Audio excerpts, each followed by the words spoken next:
falsedad, cuando existe falsedad documentaria y también cuando se da un supuesto de suplantación de identidad, ¿no? Ya. También el reglamento nos dice que el procedimiento registral tiene por finalidad la inscripción de un título, ¿no? Y aquí habría que diferenciar lo que es el procedimiento registral para la inscripción de un título y lo que es el procedimiento de la publicidad registral, en el cual lo que se busca, pues, que se brinde el servicio de publicidad registral, obtener un certificado, ¿no? Otro aspecto a tener en cuenta es cuándo empieza el procedimiento registral. El procedimiento registral va a comenzar con la presentación del título, ¿no? Y ahí quisiera hacerles recordar algo. Recuerden ustedes que conforme al principio de prioridad preferente, los asientos se van a retrotraer a la fecha de presentación del título, ¿no? Es decir, cuando uno quiere saber cuáles son los efectos de la inscripción registral, hay que tener en cuenta que se van a retrotraer a la fecha del asiento de presentación, ¿ya? Eso de ahí es muy importante. Si podemos saber nosotros desde cuándo se inicia el procedimiento de la inscripción, hay que también saber cuándo termina, ¿no? El procedimiento se va a terminar con la inscripción registral, ¿no? La tacha por caducidad del plazo de vigencia de la presentación y también con la aceptación del desistimiento total de la rogatoria, ¿no? Y en ese sentido, es muy importante, por ejemplo, lo que decía antes el tribunal registral. El tribunal no admitía, pues, la oposición, ¿no? Sin embargo, actualmente, con la ley 3613, ya se admite, pues, la oposición en esos supuestos. Falsificación de documentos y suplantación de identidad, ¿no? Otro tema importante también es considerar qué se entiende por título, ¿no? Entendemos por título, pues, como cualquier documento que va a generar una inscripción registral, ¿no? Y aquí se habla de dos tipos de documentos, ¿no? Los documentos en el cual se fundan en forma inmediata y directamente el derecho de acto inscribible, que van a acreditar la existencia, y también los documentos complementarios, ¿no? Esto es, que van a coadyuvar, pues, a la inscripción registral, ¿no? Y también dice el reglamento que no son, no constituyen título inscribible, la copia simple, ¿no? Eso de ahí no va a ser título. Además, yo puedo tachar, ¿no? Si me presenta copia simple, puedo tachar el título, ¿no? Ejemplos de títulos: resoluciones judiciales, laudos arbitrales, resoluciones administrativas, escrituras públicas, actas de transferencia de propiedad vehicular, por ejemplo. ¿Algunas preguntas aquí, señores? ¿Ha quedado claro? ¿Algunas preguntas? ¿Alguna pregunta, por favor? ¿No hay preguntas? Ninguna, doctor. Muchas gracias. Hemos hablado entonces desde cuándo se empieza el procedimiento registral, ¿ya? Y también que el notario tiene interés propio para efectos de la solicitud de inscripción. ¿Qué significa eso? Que el notario puede presentar el título, pero también puede desistirse, ¿no? El notario puede desistirse, ¿ya? Es más, el notario puede apelar a un título, ¿ya? Y si que el notario se desiste, no necesita, reitero, no necesita certificar su firma, ¿no? También hemos hablado, me parece la clase pasada, del desistimiento. Hemos dicho quiénes pueden desistirse, el principio presentante, pero también el titular del derecho, ¿no? Y son mandatos judiciales, el juez puede dejar sin efecto su resolución, pero también puede desistirse el titular del derecho, en este caso el beneficiario, por ejemplo, de la medida cautelar o la resolución judicial, ¿no?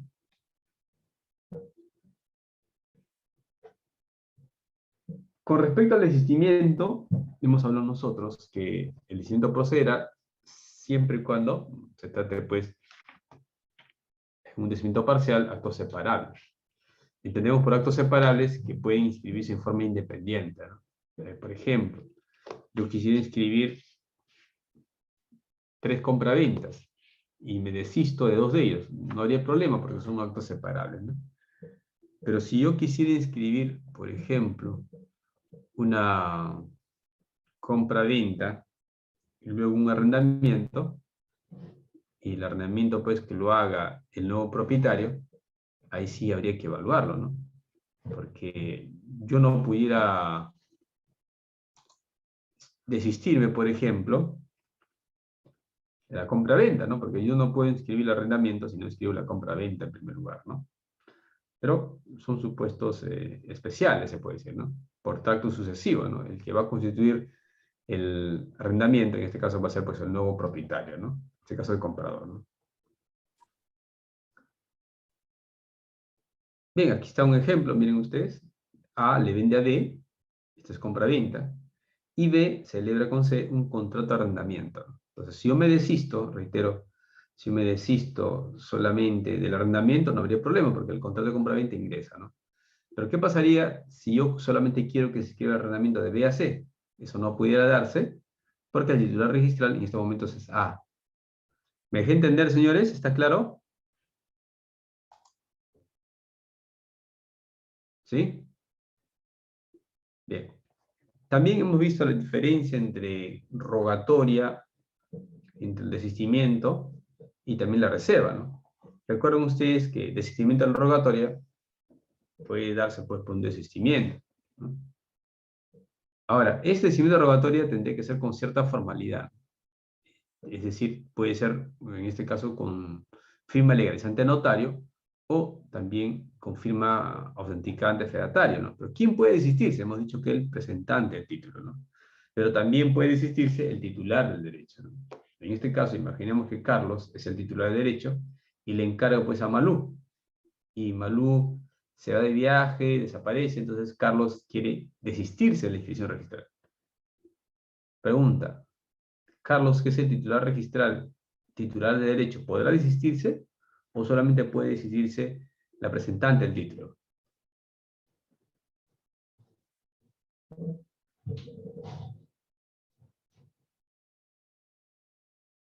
¿Podría repetir? Disculpe, doctor.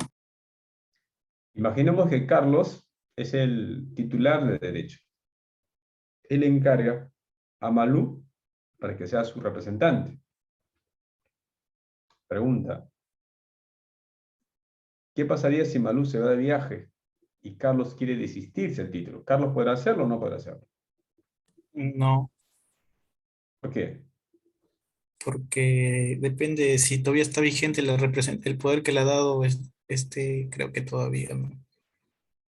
Ya, a ver, vamos a repasar un poco teoría acto jurídico, ¿ya? A ver, si yo te otorgo un poder, yo le otorgo un poder a Ada, ¿ya? ¿Solamente Ada puede realizar ese acto jurídico o yo también lo puedo realizar?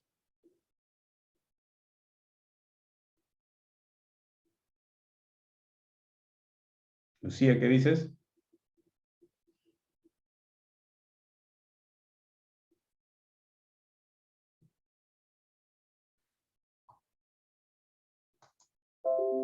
En cualquier momento, el titular de derecho puede, pues, intervenir, ¿no? El hecho que yo le dé un poder a Ada no significa, pues, que solamente ella puede intervenir. También yo puedo intervenir como titular de derecha. No hay ningún inconveniente, ¿no? Otra cosa es la revocatoria de poder, ¿no? Y ahí podemos hablar, pues, del poder irrevocable, ¿no? Que tiene un plazo de un año, ¿no? Vencido ese plazo, se convertirá en cualquier tipo de poder convencional, ¿no? Muy bien. Entonces quiere decir que si yo tengo un presentante y el presentante desaparece, yo puedo, como titular de derecho, continuar el trámite. ¿Está claro eso, señores? ¿Está claro? Sí, doctor. Muchas gracias. ¿El desistimiento parcial procede cuando los actos no son separables? No, ahí no procede. Solamente procede cuando los actos son separables. ¿Cómo diferencio con la reserva? La reserva se hace en la presentación del título. El desistimiento es cuando el título ya ha sido presentado. A ver, vamos a ver un caso. Mire, imaginemos que en un título se pretende inscribir la hectárea de fábrica, reglamento interno, junta de propietarios e independización. ¿Se puede pedir solo la inscripción de la independización? Es decir, si me piden el desistimiento de todos los demás actos y quieren que inscriba solamente la independización, ¿procederá o no? ¿Qué dicen ustedes?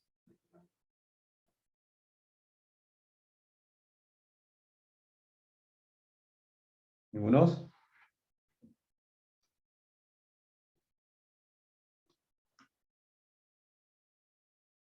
Bien, en estos casos no procedería, ¿no?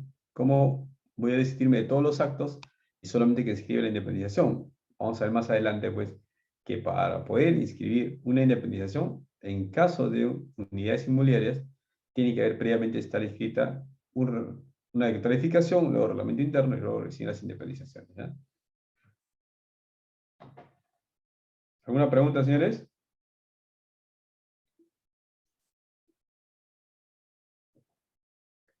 Vamos a ver algunas normas que han modificado el reglamento general. Uno de ellos, por ejemplo, es la resolución 146/2020, ¿no?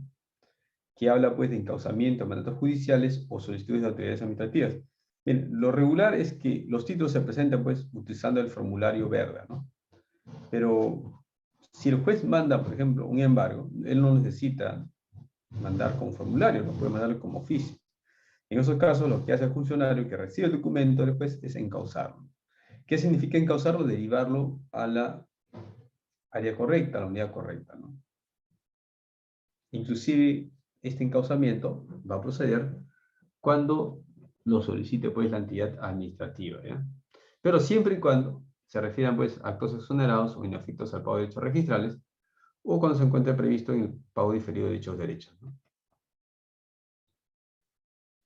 Si revisamos la ley 2744, ustedes van a ver pues que efectivamente hay un deber de la autoridad que es encauzar de oficio el procedimiento, ¿no?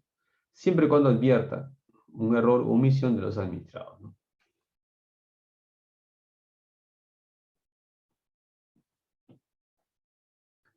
También tenemos el Código Procesal Civil, el 638, que habla pues que la ejecución de la medida cautelar, el juez la remite bajo confirmación vía correo electrónico al mandato, que ordena la medida de embargo con los actuados que considere pertinentes, o excepcionalmente con cualquier otro medio fehaciente que deje constancia de su decisión.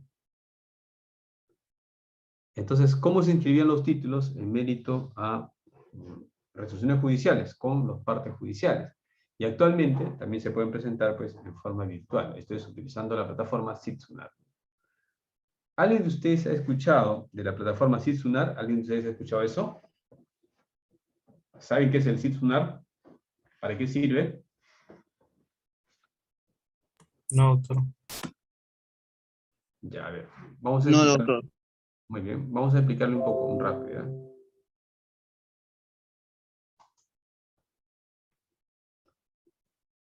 Bien, miren, señores. Los títulos, ¿ya? Inicialmente, pues, se presentaban, pues, en forma física, ¿no? Es decir, para poder calificar un título,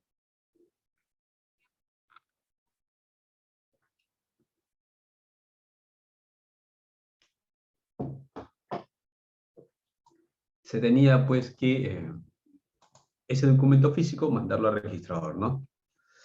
Ya, pero, ¿qué ocurrió? Mire, el documento físico tiene ciertas ventajas. Ya, uno de ellos, por ejemplo, es que resulta, pues, bastante fácil revisar un documento físico, ¿no? Imprimirlo, poder verificar la autenticidad, ¿no? Pero también tiene ciertas limitaciones. Una de las limitaciones es el traslado, ¿no? Para trasladar un documento físico hay que contratar movilidad, ¿no? Hay que contratar personal que reciba los títulos, ¿no? Entonces, cuando el registro y todo el país y los demás países sufren la pandemia, ya no se podía calificar con título físico porque teníamos que llevar a los registradores a las oficinas registrales y eso podía generar mayor pandemia, ¿no? Entonces lo que se apostó fue por el trabajo remoto. Inicialmente llevábamos los títulos a los registradores a su domicilio, ¿no? Pero eso generaba problemas porque teníamos que contratar personal que lo lleve, seguir todo un protocolo de seguridad, ¿no? Hay que empaquetarlos, hay que los documentos, hay que foliarlos, hay que hacer actas de entrega, recepción, con todos los protocolos, ¿no? Mascarillas. Entonces, eso toma mucho tiempo, porque si el título lo presentaba hoy día el usuario, hasta que llegue registrado puede pasar 1 o 2 días, ¿no? Entonces, la SUNAR apuesta por los documentos digitales. Tenía una plataforma que es el CID. El CID es un sistema de intervención digital. Entonces, se empieza pues con los notarios y los notarios empiezan a enviar los partes notariales con firma digital. Entonces, al tener ya la firma digital y al viajar por una plataforma segura, esos documentos estaban aptos para ser calificados. Entonces, la ventaja de los títulos CID es que viajan muy fácilmente. Viajan pues utilizando, se puede decir, una vía segura, ¿no? Criptográfica en todo caso. Y nos da seguridad acerca de la autenticidad del documento. Entonces, justamente, el Poder Judicial también usa el sistema así. Las medidas cautelares pueden viajar también utilizando pues, esta plataforma. Y por lo tanto, con ello pues, se ha agilizado o se ha reactivado la inscripción registral.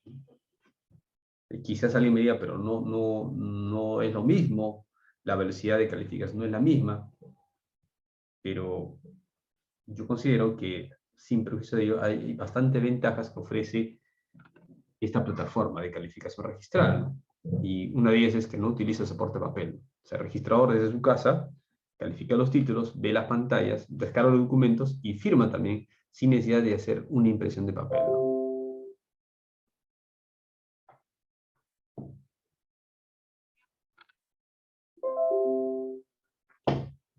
Entonces, en ese sentido, el Poder Judicial también puede usar esta plataforma y presentar los documentos con firma digital, ¿ya?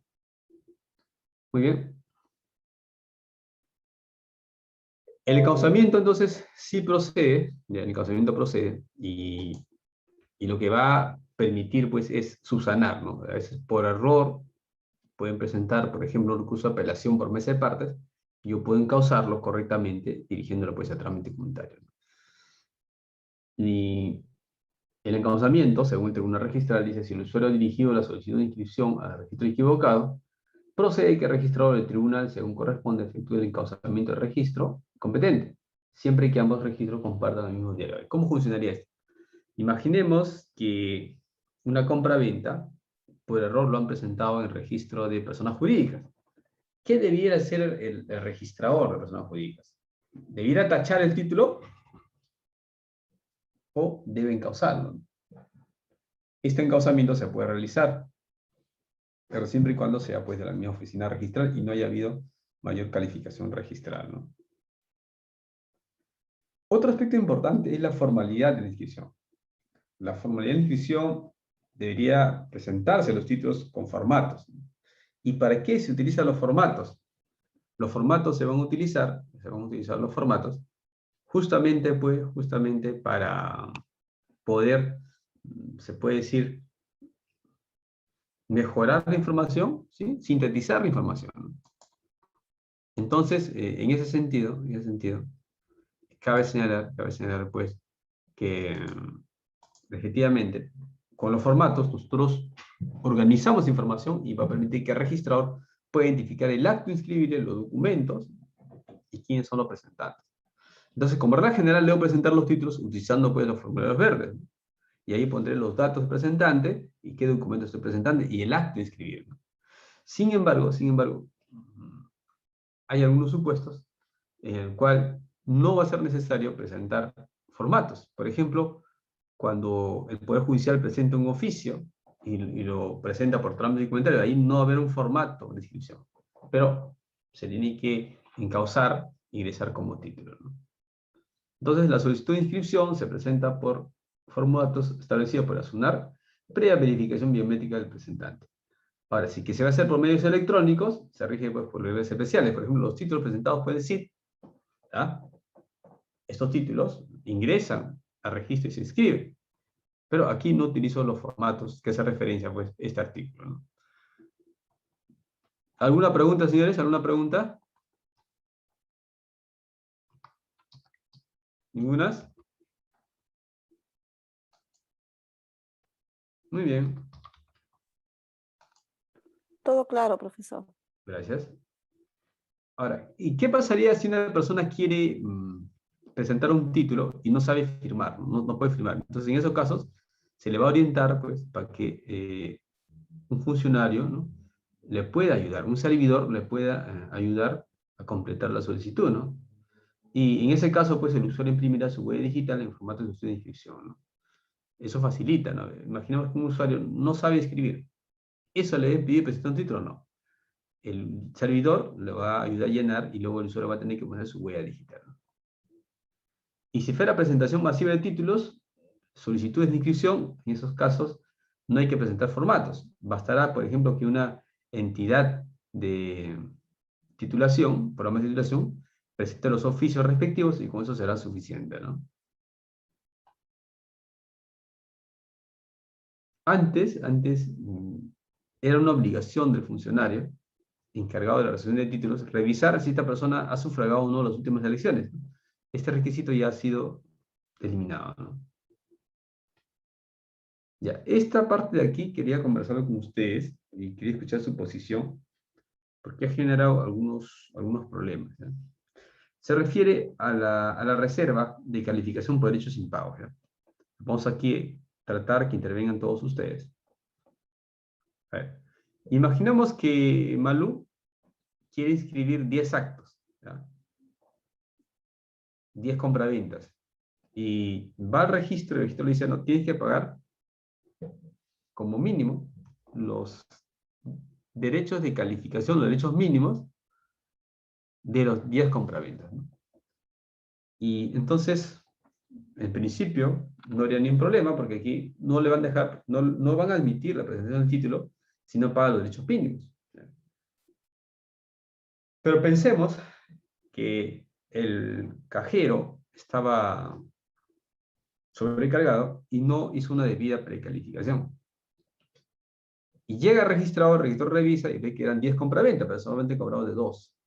Pregunta, ¿el registrador deberá reservarse la calificación? Es decir, no calificar y decir al usuario, primero paga tu derecho a calificación y después recién voy a hacer la calificación. ¿Puede proceder la reserva de calificación por hechos impagos? ¿Qué opinan ustedes? A ver.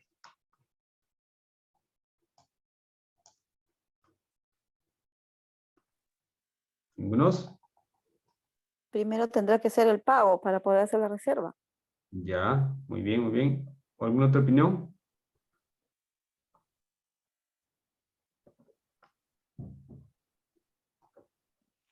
¿Ningunos?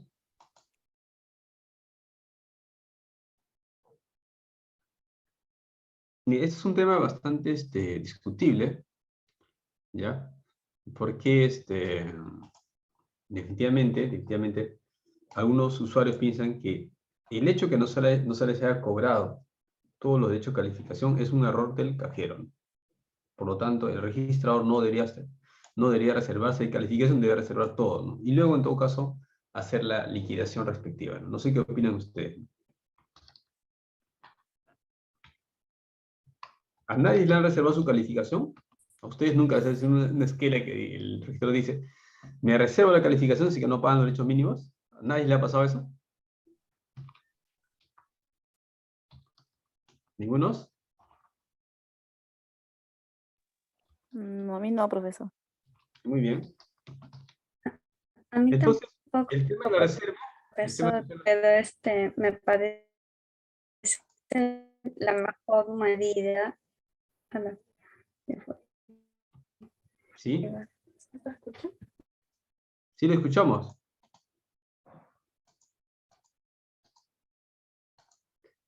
Entonces, aquí hay problemas porque hay usuarios que no aceptan la reserva. Ellos dicen, yo he presentado mi título, han pasado 7 días y tú me sacas con una esquela diciendo que no vas a calificar mi título porque primero tengo que pagar los derechos mínimos.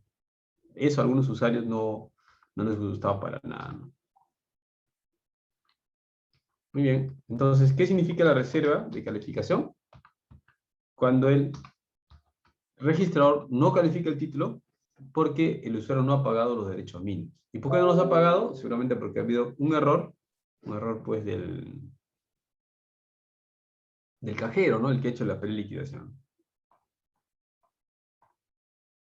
Muy bien. Seguimos, señores. Otro tema también que tenemos es el horario de presentación, ¿no? El horario de presentación, con los títulos físicos, pues no hay ningún tipo de problema, ¿no? Llega el título físico y sería pues de 8 a 5, digamos, ¿no? Pero con los documentos digitales ahí puede haber unos inconvenientes. Lo ideal sería pues que así como se cierra el ingreso de títulos para caja diario, también debería cerrarse para los títulos SIP, los digitales, ¿no? Y sin embargo, ellos lo pueden presentar, pero se hará valer ya al día siguiente con otro título, ¿no?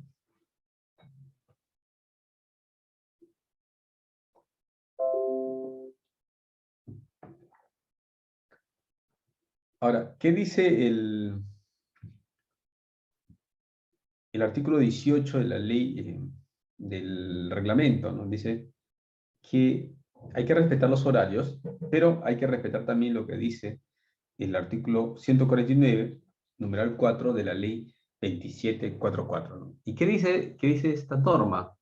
Dice que hay que tener que atender, el horario de atención concluye con la prestación del servicio a la última persona compareciente dentro del horario hábil, ¿no?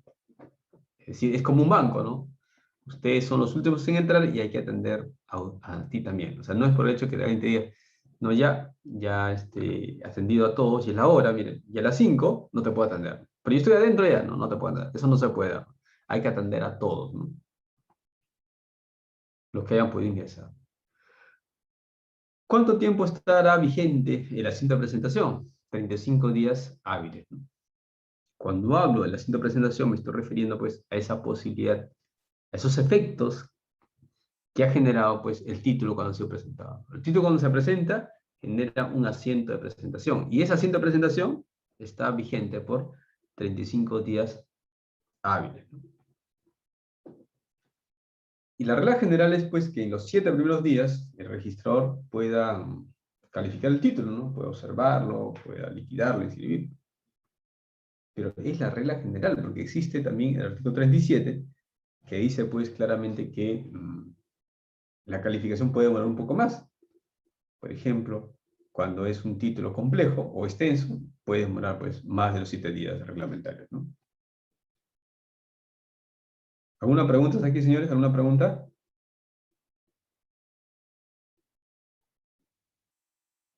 Todo está bien, doctor. Muy bien. ¿Y cuándo vence esta cinta de presentación, no? El plazo de la vigencia, según el Tribunal Registral, caduca al cumplirse el plazo señalado legalmente y solo puede ser suspendido o prorrogado por motivos expresamente señalados en norma registral. Entonces, si decimos nosotros que vence en el tiempo de manera inexorable, independientemente de la información que brinda el sistema informático y de la fecha en que se formaliza el esqueleto tacha, ¿no?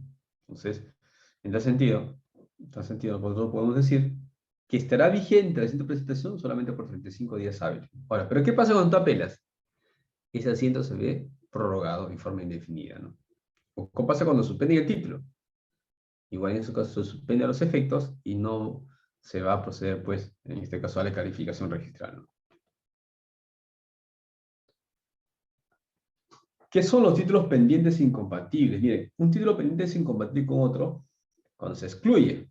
Es decir, imaginemos que hoy día quiero inscribir una compra-venta de Lucía a favor de Cipriano, ¿ya? Entonces lo que vamos a hacer aquí es presentar una escritura pública a los registros públicos. ¿Y qué pasaría si hubieran pendientes, por ejemplo, compraventas? ¿No? Eso es incompatible, claro, porque no se permite, pues, la doble venta, ¿no? Salvo, pues, que sea un tema de acciones y derechos, en esos casos sí se puede admitir. Pero, como regla general, entonces, ¿cuándo es un título incompatible? Durante la vigencia, haciendo presentación de un título, podrá inscribirse títulos posteriores a referidos a la misma partida, salvo que sean incompatibles con aquel. Solamente voy a suspender el asiento en tema de suspensión si son incompatibles, ¿no? ¿Cuándo es un título incompatible con otro presentado anteriormente? Cuando la eventual inscripción del primero excluya la del presentado en segundo lugar. ¿Alguna pregunta, señores? ¿Está claro? ¿Ya saben cuándo son títulos pendientes incompatibles?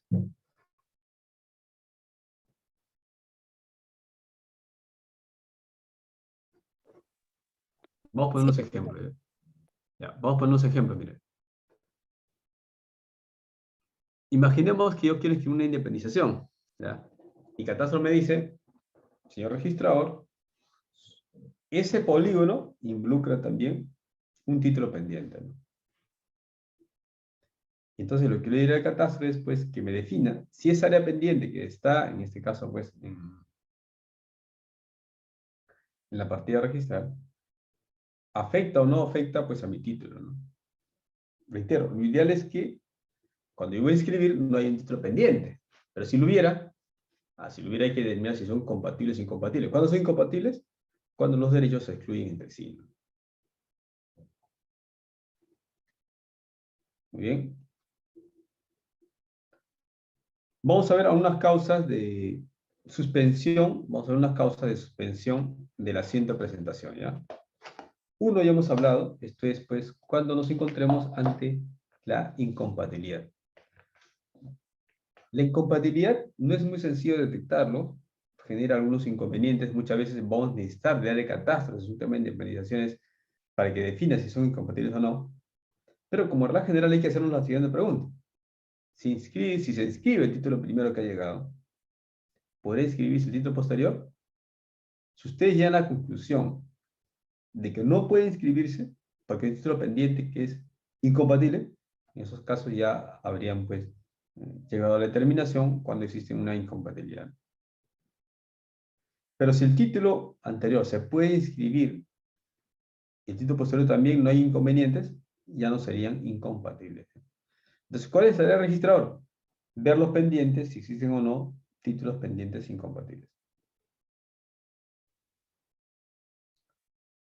Muy bien. ¿Cuándo es incompatible? Un título es incompatible cuando está referido a la misma partida y cuyo asiento se encuentra vigente. ¿Qué genera una suspensión? Una observación del título. Genera también una suspensión. Es decir, cuando yo observo el título y digo lo suspendo porque el título pendiente incompatible, voy a tener que, en el sistema, suspender la vigencia de este título. Los plazos no van a correr para él. Mientras esté pendiente lo incompatible, yo tendré, pues, justamente que respetar el principio de prioridad preferente, ¿no? ¿Por qué se da el título pendiente incompatible, ¿no? ¿Cuándo también termina la suspensión? Con la inscripción o caducidad del asiento de presentación del título anterior, ¿no? En esos casos concluye también la suspensión. La suspensión es dañina, retrasa la calificación de títulos, hay que verlo con pinza, ¿no? Porque se supone que antes que se presente el título que estamos calificando, llega uno primero. Entonces ahí estamos aplicando un principio de prioridad preferente. Pero si el segundo título va a ser materia de pronunciamiento, en estos casos tendríamos que suspender porque el título pendiente es incompatible. ¿Cómo sabemos cuando un título es incompatible? Hay que ver si lo que se pretende escribir excluye o no a lo que yo quiero escribir. Si llegamos a la conclusión que lo excluye, ya sería un título incompatible. ¿Alguna pregunta, señores? ¿Alguna pregunta, por favor? ¿Cuándo también puedo... Sí, por favor, ¿ninguno? ¿No hay preguntas? No, profesor. Gracias. ¿Cuándo también puedo suspender un título? Cuando exista, pues, la reconstrucción de partida o título archivado, ¿no? Imaginemos que Lucía quiere inscribir una adecuación de reglamento interno a la ley 27157, ¿ya? Y dice, inscríbanse en esa partida matriz. Busca la partida y no está completa. Está, en este caso, tiene muchos defectos. En estos casos habría que iniciar la reconstrucción de la partida donde voy a inscribir. Y el otro supuesto es que la suspensión es necesaria cuando el título pendiente, ¿ya?, que existe, se requiere, pues, justamente aquí, el título archivado, ¿no? A ver, imaginemos que Jorge quiere inscribir, por ejemplo, una modificación de estatutos. ¿Qué tiene que hacer él? Revisar el estatuto anterior. ¿Y eso dónde está? En el título archivado.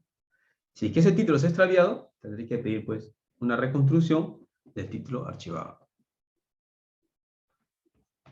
¿Alguna pregunta, señor, hasta aquí? ¿Alguna pregunta?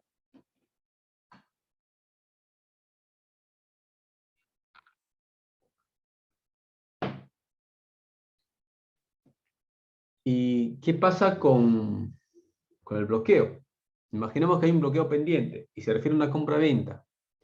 Y mi compra-venta se refiere, pues, a dos personas distintas. En este caso, mientras exista un bloqueo, ¿ya?,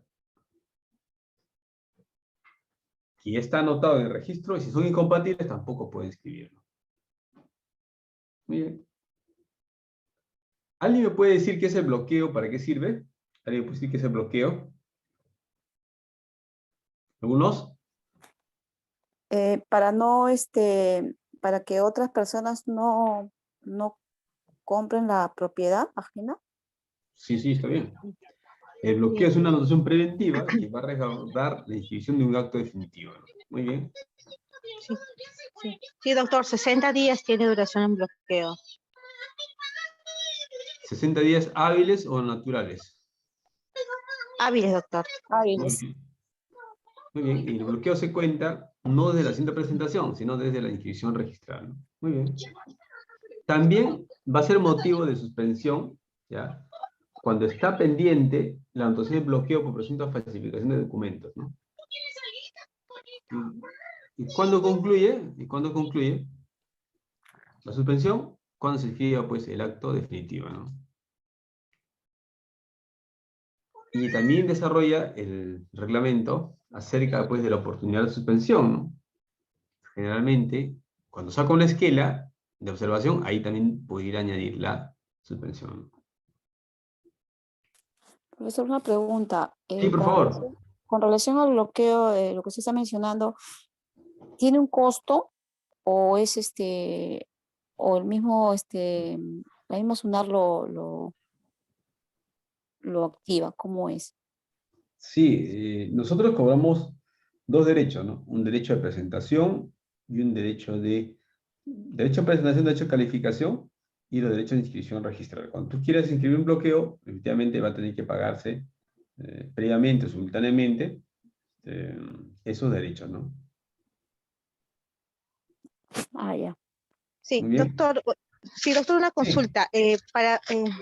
Bueno, sería más una consulta y una pregunta.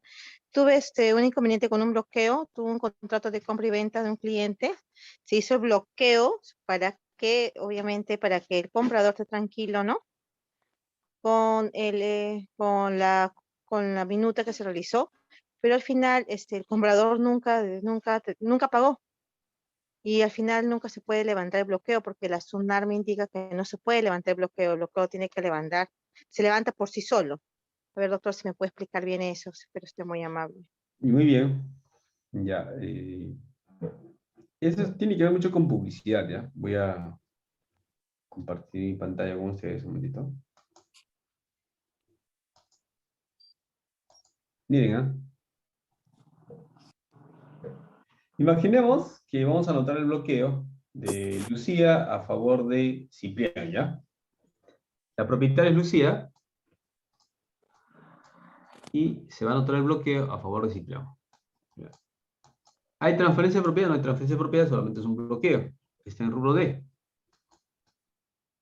¿Para qué está este bloqueo? Para que se pueda inscribir en forma definitiva la compra-venta, ¿no? Esto es de Lucía a favor de Cipriano. Lucía.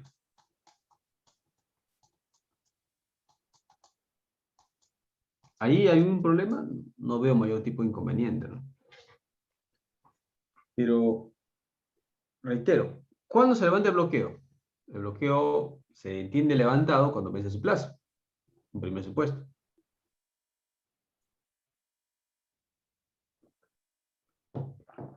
En otras palabras, como es un levantamiento de pleno derecho, yo registrador no necesito extender un asiento para levantar ese bloqueo. ¿Está claro? ¿Está claro esa idea, señores? Sí, doctor. Ya. Vamos ahora al otro punto. ¿Y qué pasa si fuera un bloqueo vigente? Ahí la cosa cambia. En el caso que usted tiene, de repente es un bloqueo vigente, porque ya no le interesa, pues, de repente a la compradora, ¿no?, adquirir el bien, no quiere formalizar la escritura pública, de repente el vendedor no quiere formalizar la escritura pública. ¿Puedo levantar el bloqueo? ¿Quién tiene que pedirlo? El notario solito no puede hacerlo, ¿no? Tendría que hacerlo también con intervención del vendedor y comprador. Tal vez ese sea el problema que usted tiene ahorita, ¿no? El bloqueo está No, vigente. sí, sí.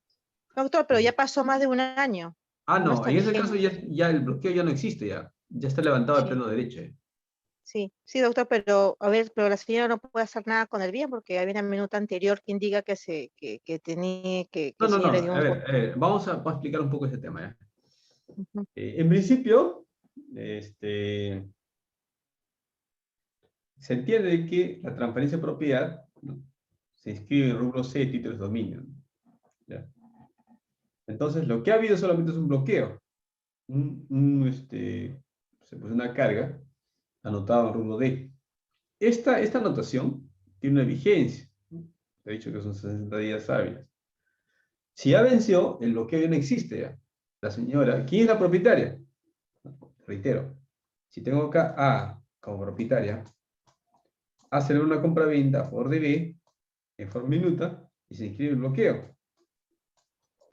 ¿Quién es la propietaria? ¿Es B? No, a nivel registrado no es B, sigue siendo A. Por lo tanto, si la señora quiere inscribir ahora una compra-venta a favor de otra persona, puede hacerlo. Ella quiere inscribir una declaratoria de fábrica, puede hacerlo, sí. Puede hacer lo que Sí, decida, porque el bloqueo ya caducó. sí, sí, doctor, pero he ido a, no se imagina, más de 6, 7 notarías y ninguno me inscribe. O sea, quiero hacer donación, compra y venta, hacer de todo. ¿Y por Ninguna qué no lo notaría. inscriben? Porque dice que hay una anotación preventiva. Exacto, ninguno, doctor. Por eso Pero, es el motivo de este curso para mí es muy interesante, porque ese caso para mí fue un dolor de cabeza. Ninguna notaría, doctor. Me hubiera ido a todas. Todo es no, hasta la SUNAR y pero nada. No me quiere ¿por qué no escribir vas porque a, de indicas que hay repente, una una minuta. notaría, ¿no? No sé, ¿no? González Loli, o de repente el mismo Paíno, ¿no? O el mismo Becerra, o Marcos Pacora. Tantas notarías que existen, ¿no? Sí, Que son doctor, bien. me he ido a varias de todos los distritos porque algunas notarías son más prácticas, ¿no? Pero no. Solamente porque hay una minuta de por medio indicando que hay Pero si ya un. venció, pues, el bloqueo ya venció, ya caducó el pleno derecho. Sí, Ellos pero ninguna. no Hasta tendrían. la misma notaría que se realizó el bloqueo y se hizo la primera compra-venta, se hizo la minuta de compra y venta, tampoco. Lo único que me indicaron que se va a indicar, ellos van a indicar van a pedir una anotación en la SUNAR, pero usted indica que no se puede, que se levante el plano derecho, pero eso no entiendo, doctor. He ido a varias, doctor, a varios No, distritos. ahí tendrías que quejarte, pues, al colegio notario, ¿no? Porque, ¿por qué una notaría no te otorgaría una donación si ese bloqueo ya no existe? Ya se levantó, ¿no? Doctor, en Entonces, este caso, disculpe, en ese caso tiene que hacer el levantamiento de lo que significa el bloqueo, igual que el levantamiento de hipoteca, Sí, porque no hay forma como que usted de derecho, la SUNAT no hace ya, miren, acciones vamos un toma acciones poco a propias. revisar el reglamento de predios. Ya. Estamos hablando a nivel legal, ¿no? Que por práctica la gente quiera que esté levantada el bloqueo es otra cosa. Pero normativamente hablando, registradamente hablando, ese bloqueo no existe ya, porque ya caducó pleno derecho, ¿no? Vamos a compartir con ustedes el reglamento actual de predios y mira lo que dice. Es un tema ya de inaplicación normativa, ¿no? Que los notarios no quieren cumplir. Y bueno, parte de ellos dicen pues que el inmueble ya fue transferido, hay una minuta, y que en el Perú pues el registro no es constitutivo, ¿no? Entonces, eso es un poco su argumento de ellos, ¿no? Pero el problema está que hay un perjudicado, que justamente es el usuario, ¿no? Claro que lo ideal sería que se levante el bloqueo, en forma que intervengan todos los titulares todos los propietarios, ¿no? Pero en ese caso, ustedes van a ver que eso es muy difícil, que se dé, porque de repente, pues, el primer comprador ya no está, no pagó el precio, etcétera, y etcétera, ¿no? Entonces, vamos a revisar. Sí, sí, doctor, porque el señor solamente, digamos, la propiedad costó $200.000, el señor solamente dio 30, y pasado 1 año y medio, y el señor, no, para mí que es estafa que está haciendo, pero bueno, nada, cero. La vida indica que él es dueño de la propiedad. ¿En base a qué? En base a un bloqueo, si el bloqueo no transfiere propiedad. Sí, en base a la minuta. Pero Sí, doctor, como pero, le digo, la pero, minuta ajá. solamente indica la minuta que pagó un adelanto, ¿no? Y la otra diferencia iba a pagar después. Pero no le digo que ninguna notaría me acepta otra No, lo transferencia, que pasa es que la notaría donación. lo que no quiere tener es problema, pues, con el comprador, bueno, con el anterior comprador, ¿no? Sí, Pero si anticipo fuera así, ilegítimo. De todo, claro, de todas formas hemos intentado anticipo ilegítimo, donación, transfer, compra-venta, nada, cero, ninguna notaría. Por eso me parece increíble, pues, doctor. No sé ni cómo hacer. ya Usted mi mire, única queja, colegio de van a notarios. mirar ahora mi pantalla, un ratito. Voy a decirles lo que dice el reglamento general, de reglamento de predios. Dice, ¿no? La anotación de bloqueo, sus modificatorias, se extienden en mérito de solicitud formulada por el notario, ¿no? La solicitud será presentada por el notario o su dependiente. El bloqueo tiene una vigencia de 60 días hábiles, contados a partir de la fecha de su anotación, ¿ya?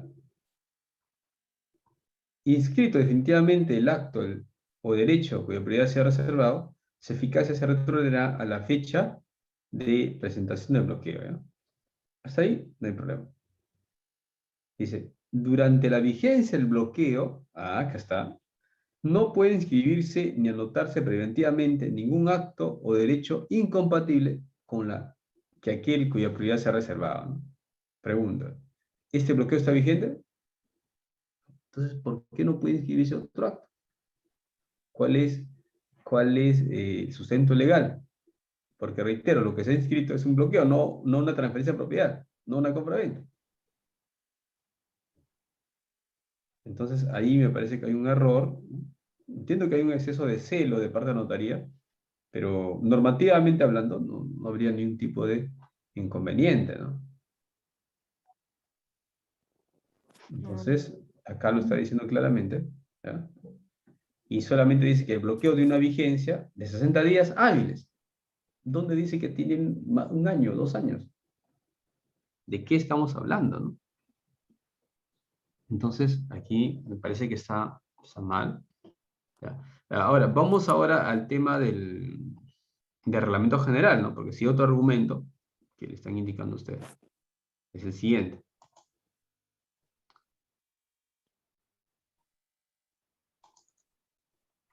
Vamos a hablar un poco de anotación preventiva, ¿ya?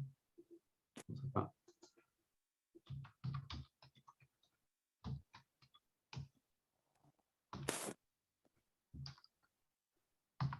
Profesor, disculpe una pregunta. ¿Anotación preventiva o anotación de demanda es lo mismo, no? La anotación de demanda es un tipo de anotación preventiva, ¿no?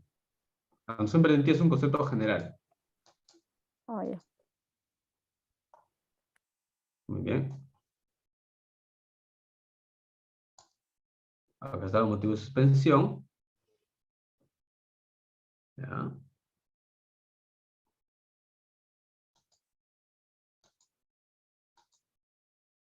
Ya, miren.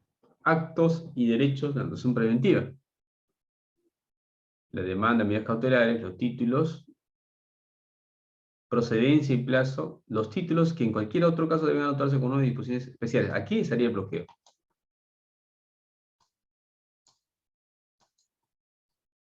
¿Ya? Y luego venimos acá. Efectos no excluyentes de la anotación preventiva. La existencia de una anotación preventiva no determina la imposibilidad de extender asientos registrales relacionados con los actos y derechos publicitados en la partida registral, salvo que el contenido de la anotación preventiva o la disposición normativa que la regula establezca expresamente lo contrario.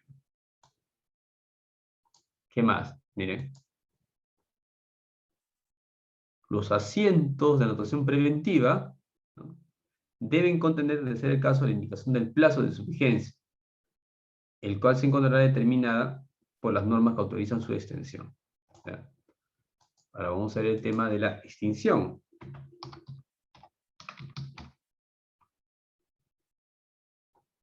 Extinción de anotaciones preventivas.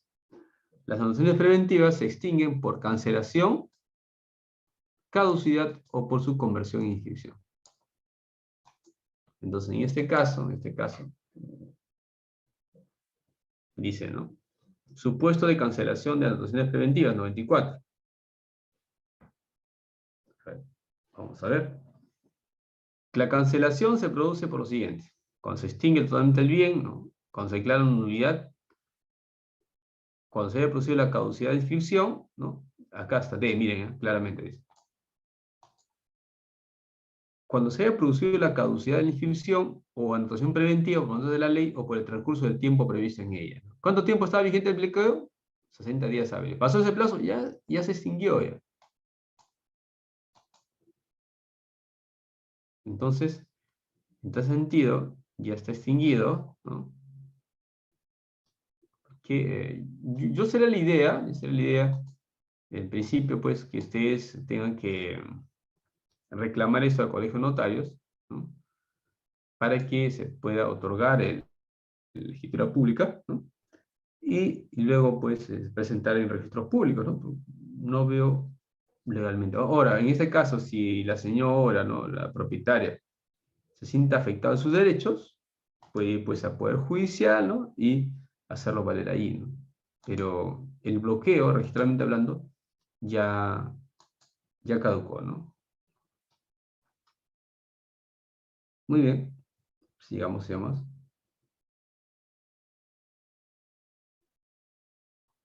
Vamos a la suspensión, títulos compatibles.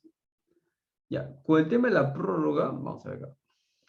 Efectivamente, puede haber una prórroga hasta por 25 días, ¿no? El plazo de vigencia de la cinta de presentación puede ser prorrogado hasta por 25 días adicionales, ¿no? Sea el gerente registral o el gerente de área, ¿ya? En resolución motivada en causas objetivas y extraordinarias, puede también extenderlas por 60 días adicionales, en razón pues, de la fecha de aviso del título, tipo o clase de acto inscribible, ¿no? Dando cuenta a jefatura. La prórroga concedida por el gerente es adicional a la prevista en el primer párrafo si fuera el caso, ¿no? Entonces, ¿en razón a qué se puede extender la prórroga? Con carácter general, ¿verdad? En razón de la fecha de ingreso del título o clase de acto inscribible, ¿no? Registro que corresponde a otro criterio similar dando cuenta a la jefatura, ¿no? ¿Cuándo se da supuesto de prórrogas automáticas? Cuando se interpone recurso de apelación. Por eso que muchas personas, cuando ya no tienen plazo para subsanar, lo que hacen, pues, formar el recurso de apelación, ¿no? Y luego se desiste del recurso de apelación, han ganado plazo, y logran, pues, inscribir su título, ¿no? Cuando también hay una prórroga automática, cuando uno formula observación o liquidación, o cuando se requiere informe técnico de catastro.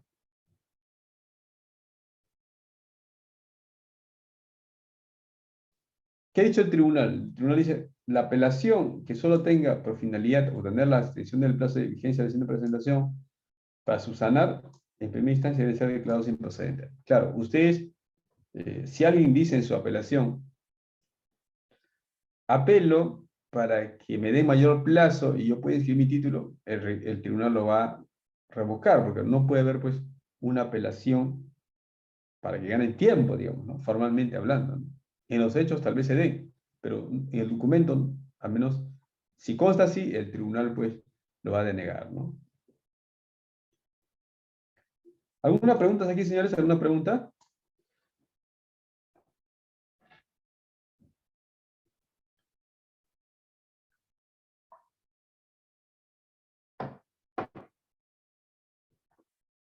Miren, si les interesa mucho lo del bloqueo, vamos a ver en estos momentos alguna jurisprudencia del tribunal registral, ¿ya? Porque me parece bastante importante, y lo tengo.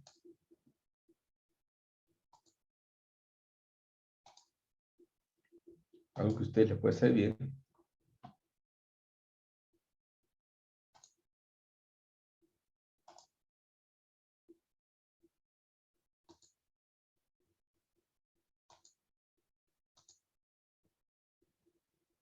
Un momentito, por favor.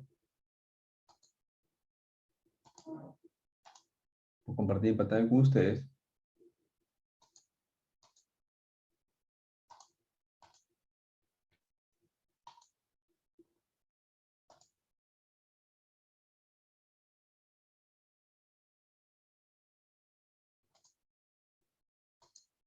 Ahí está. Vamos a ver, pues, en el caso de precedentes.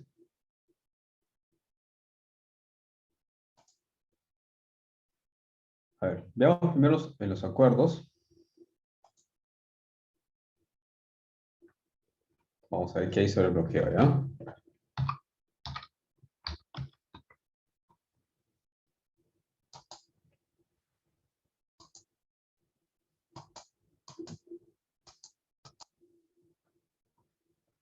Ya, entonces busquemos solamente en las resoluciones. Acá está.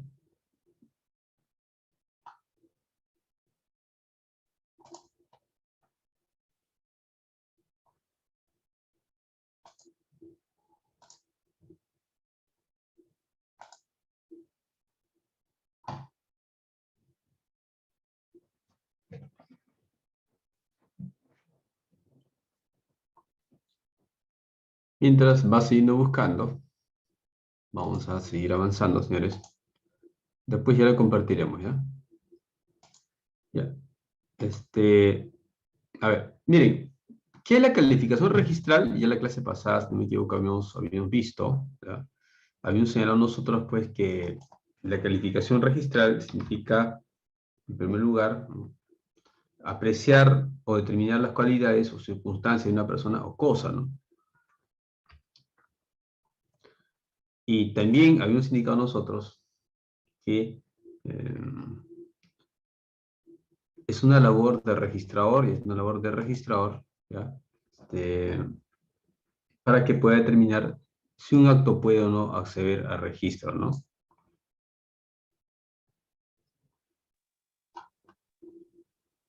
Ahora, la Cruz Verdejo dice que el registrador realiza un juicio lógico. Ahora, pero ¿el bloqueo es una actividad jurisdiccional? Yo considero, pues, que no es una actividad jurisdiccional, ¿no? Su naturaleza jurídica, yo considero que estaría en todo caso como un procedimiento especial, como un acto que realiza el registrador, que no es jurisdiccional, y tampoco estrictamente sería, pues, un tema administrativo, ¿no? Toda vez que la calificación registral, reitero, no es jurisdiccional, y en todo caso considerarlo como un tema netamente administrativo no sería tampoco real, porque, reitero, tenemos un procedimiento especial, ¿no? Y entonces existe la postura, pues, que la calificación es una función sui generis, ¿no? Y en consecuencia, la calificación, pues, sería sui generis, ¿ya? Ni el acto registral es un acto administrativo ordinario, ni los poderes de registrador son funciones administrativas, ni el procedimiento de inscripción es un procedimiento administrativo, al cual pueden aplicarse las disposiciones fundamentales en materia de procedimiento general, ¿no? Entonces se dice que es una figura autónoma, ¿no? ¿Cuáles son las características? Es una labor jurídica, ¿no? Independencia de su ejercicio y es unipersonal. ¿Qué significa la independencia de su ejercicio? Que una garantía del sistema registral es la autonomía de sus funcionarios en el ejercicio de sus funciones registrales, ¿no? ¿Y por qué es unipersonal? Porque la función recae, pues, en el registrador, ¿no? Él asume la responsabilidad, efectivamente, ¿no? Y es necesaria porque, además de ser un poder, implica un deber. Como regla general, el registrador no debe apartarse, es decir, tiene que calificar el título como regla general. Y si quisiera abstenerse, tendría que haber una causal en la cual él puede invocar, ¿no? Entonces, la calificación no solamente es una facultad, un poder, sino también un deber, una obligación que tiene que cumplir el registrador, ¿no? Entonces decimos nosotros que la calificación es un filtro que deben pasar los actos y contratos que se van a inscribir, ¿ya? Y está haciendo también un control, una actividad de control. Esto es, vamos a controlar en dos niveles, un nivel interno y un nivel externo. Entonces la calificación es una actividad que se realiza aplicando la mayor parte de los principios. En ese proceso, los principios pues adquieren su verdadero significado, ¿no? ¿Y cuál es la forma de calificar? Hay que hacer un análisis formal y el aspecto sustantivo, ¿no? Si hacemos un aspecto formal, vamos a analizar pues la solemnidad y requisitos de forma, ¿no? Aspecto sustantivo, veremos si el acto o contrato es válido, eficaz. ¿Cómo es la relación, la calificación con el registro? Es la necesaria adecuación, compatibilidad, ¿no? El título que yo pretendo escribir al registro debe adaptarse, debe adecuarse a lo que diga el registro público, ¿no? Si no hay adecuación, se va a tener que observar, ¿no? Y hay que ver también los títulos que carecen de relevancia registral, esto es, que contienen actos en los que emanan derechos no inscribibles. Por ejemplo, un contrato comodato, ¿no? Entonces, el reglamento general fue modificado. Actualmente, pues, se ha resumido la calificación registral en confrontar la adecuación de los títulos. Hay que revisar la RENIEC también, verificar la existencia de los obstáculos de la partida, verificar la validez, naturaleza inscribible del acto o contrato, así como la formalidad del título. Esa es una función bastante importante que tiene registrado, ¿no?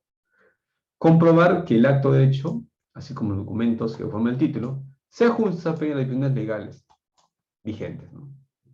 Verificar la competencia, verificar la capacidad de los otorgantes, y también verificar la representación invocada por los otorgantes, ¿no? Además, el registrador tiene que hacer una búsqueda en los datos, índices y partidas registrales. Por ejemplo, ¿no? Imagino que es un comprador, Juan Pérez. Yo tengo que revisar si Juan Pérez está vivo, pues. No vaya a ser que cuando hago la escritura pública, él estaba muerto. Entonces, todo eso lo tiene que revisar el registrador, ¿no? También puede rectificar de oficio, disponer la rectificación cuando se advierte, pues, la existencia de errores materiales, ¿no?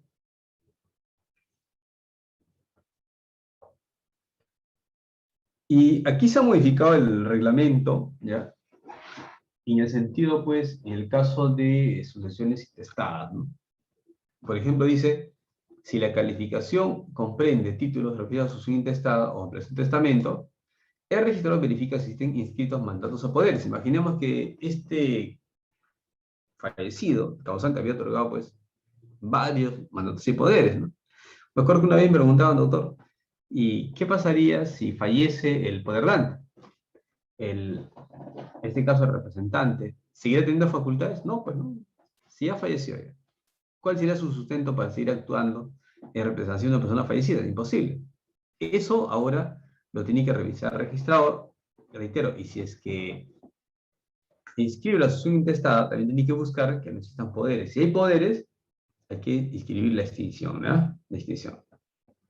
Y se procede a anotar de oficio su extinción en la partida respectiva del registro de mandatos y poderes, ¿no? Y así mismo dice, en la calificación de los actos inscribibles, mediante representación de un mandato, el registrador verifica si consta inscrita la sucesión o ampliación del testamento del poderdante. Bien, ¿alguna pregunta aquí, señores? ¿Alguna pregunta? Ustedes se habrán dado cuenta entonces que el reglamento general ha sido modificado y actualmente el que va a inscribir la sucesión intestada también puede inscribir la extinción de los diferentes mandatos y poderes otorgados, ¿no?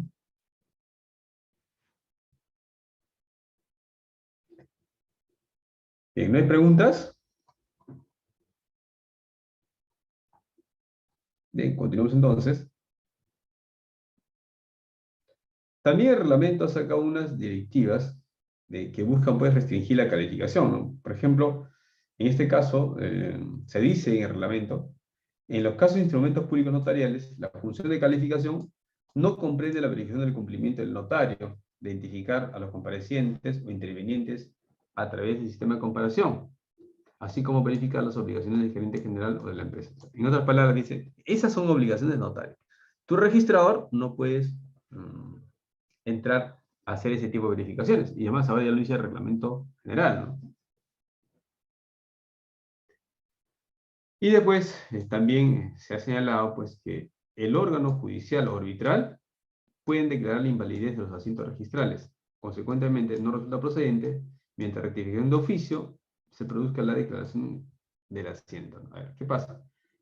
Yo como registrador no puedo dejar sin efecto un asiento anterior con, en este caso, pues, utilizando el mecanismo de rectificación de oficio, ¿no? tendría que en todo caso solicitar la nulidad del título y la cancelación del asiento, ¿no? Bien, ¿alguna pregunta, señores? Por favor, ¿alguna pregunta? ¿No hay preguntas? Profesor. Sí, por favor. No, es todo claro, profesor. Muy bien. Continuemos, señores, continuemos. Entonces, cuando califico un título, ¿qué hago? Un control documental, control de legalidad. Una adecuación de antecedentes registrales y verificar el rogatorio de la solicitud de inscripción. Todo esto tendría que estar correctamente verificado, ¿no?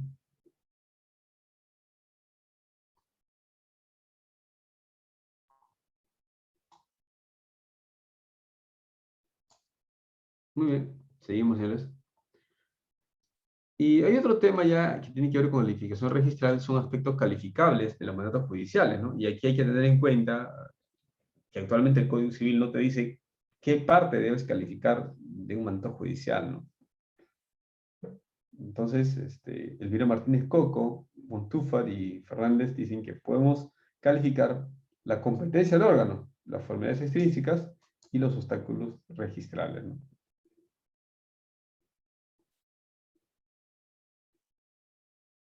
Recordemos nosotros que la calificación en casos de mandatos judiciales pues, se encuentra restringida, ¿no?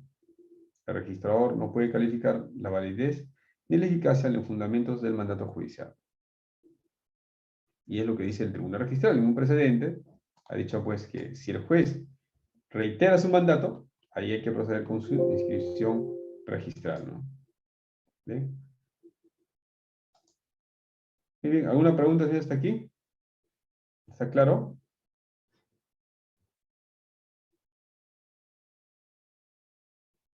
¿No hay preguntas? Bien, continuamos entonces, por favor. Entonces reitero, si es que el juez está reiterando su mandato, el registro tendría que escribir el título que ha sido materia de observación, por ejemplo. Ahora, ¿y qué es lo que se ha tratando de uniformizar entre los registradores y jueces? ¿Qué temas? Por ejemplo, hemos visto nosotros un tema de independizaciones, ¿no? Y también de prescripción de dominio. Y es bueno recordar también que cuando uno califica un mandato judicial, a pesar de todas las restricciones que se tenga, ¿ya? No se está haciendo un acto de desconfianza al juez, simplemente se está cumpliendo con la labor encomendada pues, al registrador. El registrador tiene que revisar que los documentos que vayan a ingresar al registro sean eficaces, sean válidos, ¿no? Muy bien, bien señores. Entonces, efectivamente, el 2011 del Código Civil ha sido modificado, pero yo considero pues que si el juez retira su mandato, conforme al tribunal, hay que proceder con inscripción, ¿no? Otro tema importante es que no todos los actos, los mandatos judiciales son inscribibles, ¿ya? La intención de las observaciones no es entorpecer la labor jurisdiccional, ¿no? Sino colaborar con el juez. Y también debería haber una mejor coordinación pues, entre registradores y jueces. Y se podría considerar a los registradores como auxilios técnicos, ¿no? Muy bien. Ahora hablemos de la observación. Miren, cuando un título tiene defectos subsanables, se puede proceder con su observación. Lo que se prohíbe es hacer una observación sucesiva, ¿no? Lo ideal es que con la observación bien detallada en la primera presentación, el usuario pueda subsanar y inscribirse el título, ¿no? Sin embargo, actualmente el reglamento general se ha tratado de, se puede decir, poner un poco más flexible, ¿no? Y ha señalado, por ejemplo, que en una observación, ¿no? Así un título tuviera defectos subsanables o la inscripción no pudiera realizarse por un obstáculo, el registrador dice formulará la observación respectiva, indicando simultáneamente el monto mayor del derecho por concepto de inscripción de los actos en materia rogatoria. Muy bien, entonces la idea es que el registrador, cuando haga su observación, debe estar correctamente, en este caso, pues, fundamentada, ¿no? La observación. Y también hay que señalar, pues, que en algunos casos, hay que revisar si ha habido o no una ampliación tácita del rogatorio. ¿Cómo es eso? Imaginamos que yo quería inscribir compra-venta, arrendamiento y numeración. Entonces, se observa el título, ¿ya? Y en este caso, pues, el usuario subsana, ¿no? El usuario no te dice en su donación quiero que se escriba tales y tales actos, simplemente te subsana. Entonces, ¿qué dice el reglamento? El hecho de que te adjunte un documento de regreso ya significa que el usuario quiere que se escriba ese acto. Entonces dice, la sola presentación de los documentos que contienen el acto previo importa la ampliación de la rogatoria, es decir, una ampliación tácita del rogatorio. Porque si no quisieras inscribir tu numeración, ¿por qué presentarías pues en tu reingreso esa numeración? Bien, ¿algunas preguntas, señores?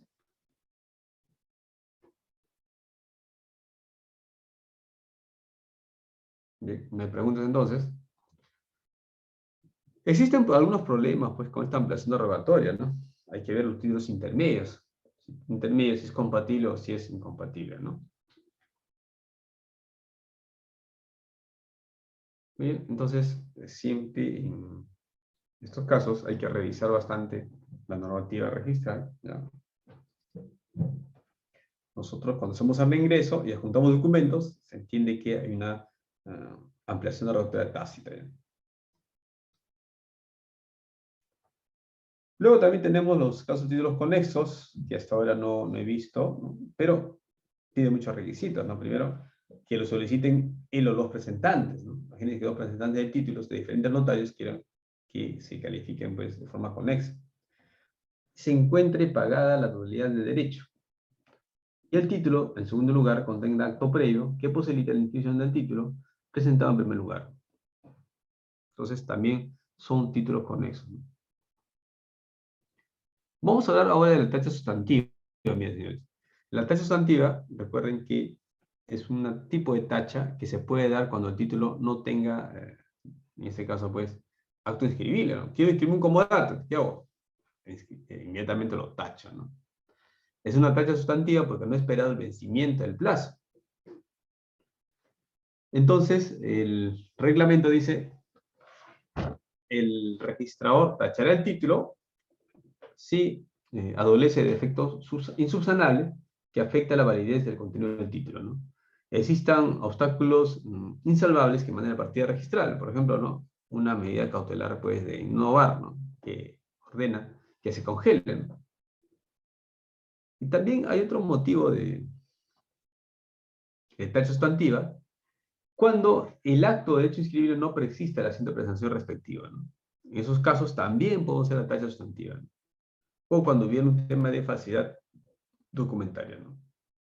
¿Y cuándo se da una tacha especial? Miren, tacha especial se da cuando contenga acto no inscribible, ¿no? O sea, tengo 5 días para calificar sus títulos.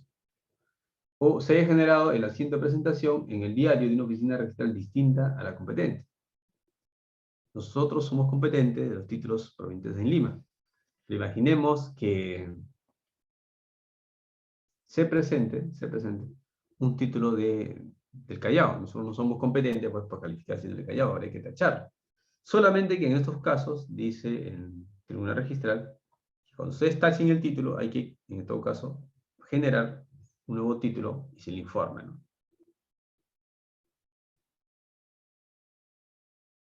Muy bien. ¿Qué más? A ver, cuando uno interpone un recurso de apelación, señores, ya, lo que debe hacer, en este caso, es fundamentar, pues, en qué consiste, pues, la defectuosa calificación, ¿no? Claro. Y aquí hay que verificar, ¿no? Dice, si estuviéramos ante un supuesto de tacha especial y se interpone recurso de apelación, ¿no? En este caso, hay que, inmediatamente, pues, proceder con su tacha, ¿no? Y extender la anotación del recurso de apelación, ¿no? No procede presentar documentación subsanatoria, pero también en segunda instancia. Yo no puedo subsanar un título y presentarlo al tribunal registral. Y también dice, en caso que el título tachado no sea apelado en el plazo antes indicado, caducará automáticamente el acto de presentación respectivo, concluyendo el procedimiento registral de inscripción. Entonces, registros hizo una observación, no lo subsanaron, no lo subsanaron, y caducaría pues el pleno derecho. El artículo 47 del reglamento general habla también de que no podemos inscribir dos títulos incompatibles a la vez, ¿no? Y si que se ha inscrito, hay que corregir eso, ¿no? Imaginemos que hay un título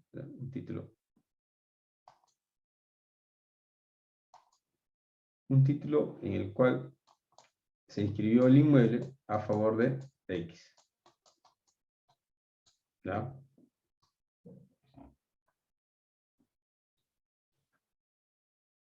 Y digamos pues que el registrador inscribió ese título saltándose con el título pendiente. ¿Puede darse? Sí.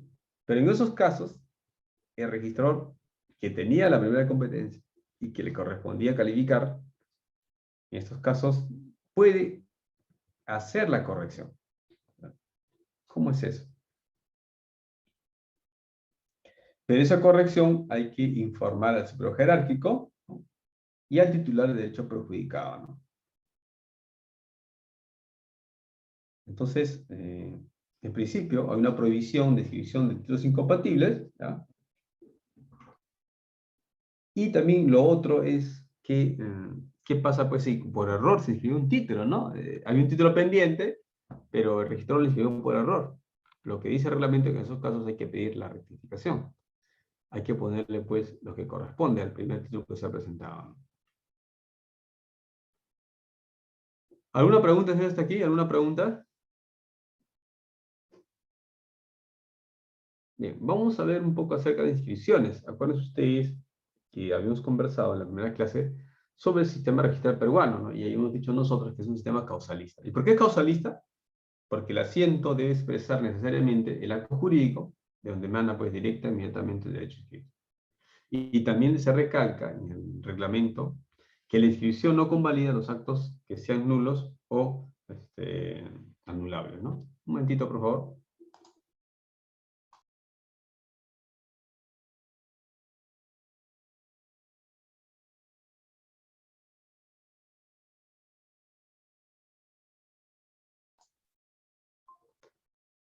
Sigamos, señores, sigamos.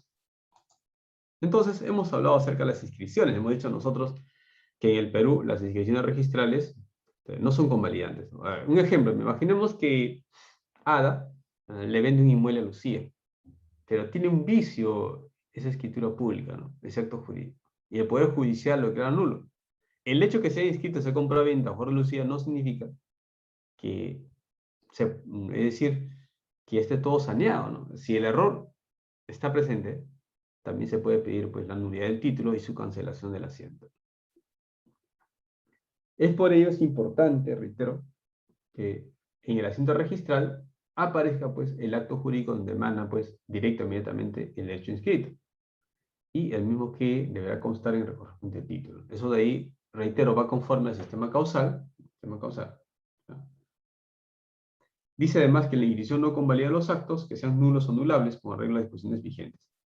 El hecho de que se haya inscrito no significa que el Poder Judicial no pueda pues, declarar nulo ese acto jurídico. Bien, ¿algunas preguntas, señores? ¿Algunas preguntas aquí? ¿No hay preguntas? Contenido general del asiento de inscripción. ¿Qué debo poner en el asiento? Un resumen del acto. ¿Qué estoy inscribiendo? Un arrendamiento financiero. ¿Qué datos relevantes? ¿Cuánto es la renta? ¿Quién es en este caso, el arrendatario? Si fuera necesario. Y hay que indicar también el documento en el que consta referido el acto de derecho. Esto es, por ejemplo, ¿no? Poder Judicial, resolución número tal. Y la autorización del registro responsable de la inscripción utilizando cualquier mecanismo. Entonces, debería, en este caso en el asiento registral, también constar la firma del registrador. ¿Ya? Es importante. ¿Cuáles son los plazos para las inscripciones? Las inscripciones se practicarán si no existieran defectos, es importante, u otras circunstancias debidamente acreditadas, dentro de los 7 días siguientes a la fecha de haciendo presentación o 5 días a regreso del título, ¿no? Siempre y cuando, reitero, dentro del plazo de vigencia de la haciendo presentación. ¿Alguna pregunta, señores? ¿Alguna pregunta?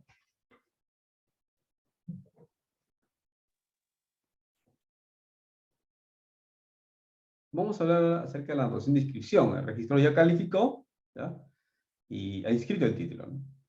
Pero debe haber un documento adicional que se agrega al título archivado, ¿ya? Que es la anotación de inscripción. Ahora, ¿qué ocurre? En una etapa de pandemia es un poco difícil, pues, la impresión de esos documentos, ¿no? Entonces, se permite también aquí en estos casos, ¿no? Que sean, pues, no sean incorporados al título en el archivo registral, ¿no? Porque esta anotación y la siguiente inscripción, generado dice, podrán ser entregados a requerimiento del presentante del título. Esto es en vez de parte. Sin perjuicio de la posibilidad de acceder al contenido de los mismos mediante los canales digitales habilitados para ello. Imagínense ustedes en un título, ¿no?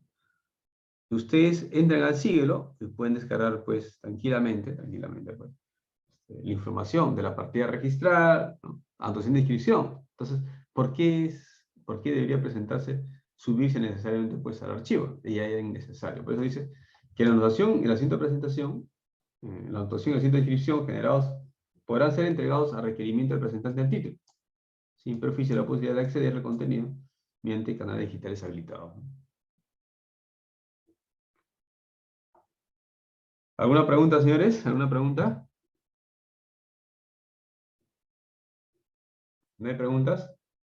Ya. Ahora, ¿contra qué pronunciamientos puedo interponer recurso de apelación? Observaciones, tachas, liquidaciones. La decisión de los registradores y los abogados certificadores. Imaginemos que hay un servicio de publicidad que no nos quieren dar. Ustedes pueden, pues, en ese caso, ¿no? Apelar al tribunal registral también. El tribunal registral también conoce sobre temas de procedimiento registral, inscripción de título y procedimiento, en este caso, de publicidad registral. ¿Qué más puedo apelar? Resoluciones emitidas por registradores, las demás decisiones de los registradores en el ámbito de su función. ¿Quiénes pueden interponer recurso de apelación? El presentante del título, ¿no? O también puede ser el solicitante o la persona a quien está representando. Muy bien. ¿Quiénes pueden apelar? Dice el tribunal registral, no habiendo apelado el presentante al título, ni la persona a quien éste representa, corresponde, pues, declarar improcedente el recurso. Entonces, ¿quiénes pueden apelar? El presentante al título. También pudiera ser, pues, el titular de derecho, ¿no? También puede poner recurso de apelación.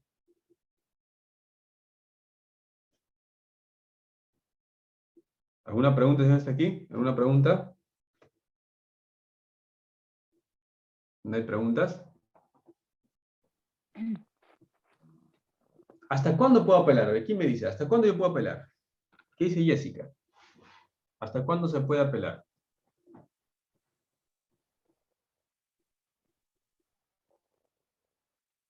Imaginemos que el título ha sido presentado en 1 de septiembre y va a vencer el día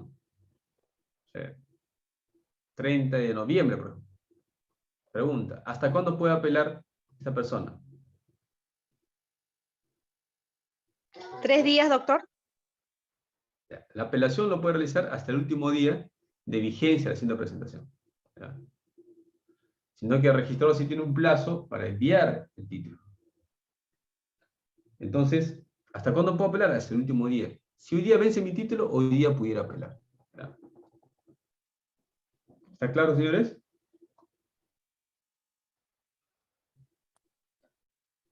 ¿Cuántos recursos de apelación hay? Según el reglamento general, son Son dos. Yo puedo interponer 2 veces un recurso de apelación. ¿Y qué pasaría si presento un recurso de apelación fuera del plazo? Se declara improcedente o extemporáneo.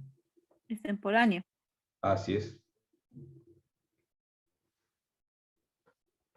¿Procederá un tercer recurso de apelación? No, no procede. Solamente son 2 recursos de apelación. ¿Cuáles son los requisitos para admitir un recurso de apelación? Hay que indicar qué registrador y ante quién se impone. ¿Qué más debo colocar en una apelación? El nombre, datos de identidad del recurrente, las generales de ley. La decisión respecto a la cual se recurre, el número de título. Los fundamentos de la impugnación, lugar, fecha, hora del recurrente. Entonces, este tipo de títulos se tiene que enviar, pues, en este caso, el tribunal va a conocer en segunda instancia, pero antes hay que revisar, pues, los requisitos de admisibilidad de recursos, ¿no?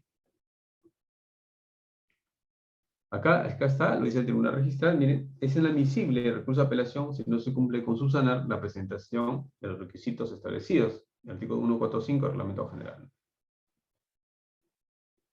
Otra resolución dice, el recurso de apelación debe interponerse entre la vigencia de la siguiente presentación. En consecuencia, resulta improcedente la apelación interpuesta fuera del plazo de vigencia de la siguiente presentación. ¿Alguna pregunta, señor, está aquí? ¿Alguna pregunta?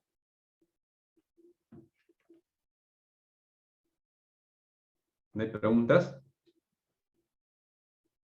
Ya. A ver. ¿Por dónde se presenta el recurso de apelación? Debe ser por trámite documentario. ¿Ya? En el caso de título CIT, los notarios utilizan la misma plataforma para ir presentar el recurso de apelación. En ningún caso, dice, se admitirá la presentación de los recursos de vía apelación a través del diario o por mes de partes. ¿Quién debe revisar el contenido del recurso? La oficina de trámite documentario.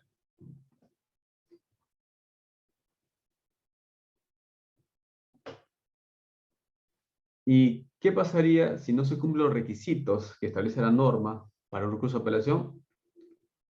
Dice, la oficina está obligada a recibir los recursos bajo condición de ser subsanado el defecto, anotándose en el escrito y en la copia de dicha circunstancia. Subsanado el defecto o omisión advertido, se considerará, pues, presentado el recurso desde la fecha inicial. Entonces, es importante, si ustedes se han equivocado o no cumplido los requisitos por una apelación, pueden subsanar, ¿no? Transcurre el plazo y el defecto o omisión no ha sido subsanado, el recurso se da por no presentado y será devuelto al interesado.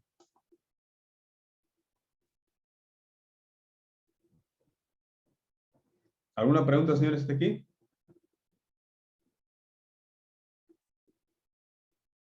¿No hay preguntas? El otro aspecto que hay que ver es el desistimiento ante la segunda instancia. Aquí puede haber 2 tipos de desistimiento, ¿no? Un desistimiento de recurso y desistimiento de la rogatoria, ¿no?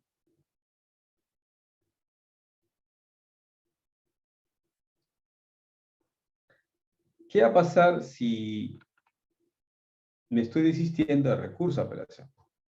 El expediente va a cargar al registrador y él va a tener que calificar. ¿Y qué pasa con la rogatoria? ¿Puedo desistirme de la rogatoria? ¿Sí? Siempre y cuando, pues, sean actos separables. Lo que dice aquí también el tribunal registral, desistimiento de recurso de apelación, procede a aceptar el desistimiento en segunda instancia, antes de la expedición de la resolución, cuando es formulado por el presentante del título o por la persona a quien éste representa, mediante escrito con firma certificado notarial. ¿No?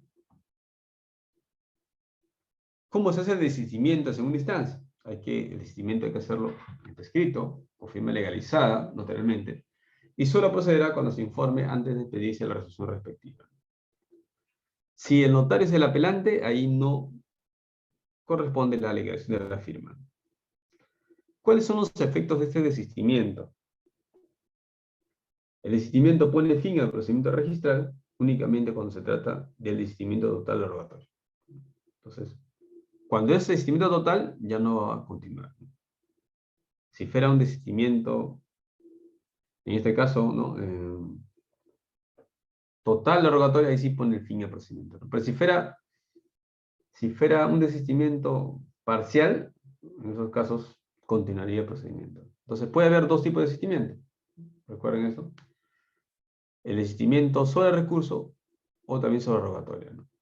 Y la formalidad es que sea pues con escrito, con firma legalizada notarialmente. Salvo pues que sea el notario. Si el notario, reitero, el notario es el apelante, no necesita legalización de firma, ¿no? ¿Alguien me puede decir por qué el notario no necesita legalización de la firma en un desistimiento de recurso de apelación? ¿Alguien? Disculpe, ¿puedo repetir la pregunta, por favor? ¿Por qué el notario, cuando hace el desistimiento, no necesita legalizar su firma?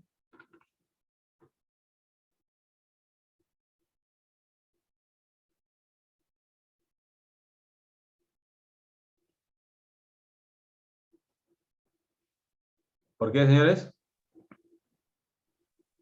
¿Algunos? Los notarios gozan de fe pública, ¿no? Se entiende que él mismo no va a certificar su firma de él. Porque ya es Por tanto, inscrito. es por escrito, claro. Notarios no necesitan certificar su firma, ¿ya? Importante. ¿Y cuáles son los efectos del desistimiento? El desistimiento pues pone fin al procedimiento registral, ¿no? Solamente cuando es un desistimiento total, ¿no?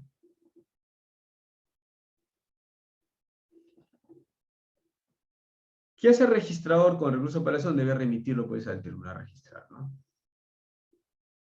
Y luego ya hacemos la anotación de apelación. Nosotros, cuando mandamos un título vía apelación, hay que hacer una anotación de apelación en la partida registral. ¿Para qué? Para que cualquier persona pues pueda conocer que existe una apelación en curso, ¿no? ¿Y qué debo colocar en esa anotación de apelación? Número, fecha, acto o contenidos en el título al cual se refiere el recurso. Número y fecha de la hoja de trámite mediante la cual se interpuso el recurso. Y fecha en que se realiza la anotación. ¿Alguna pregunta así, señores? ¿Alguna pregunta, por favor?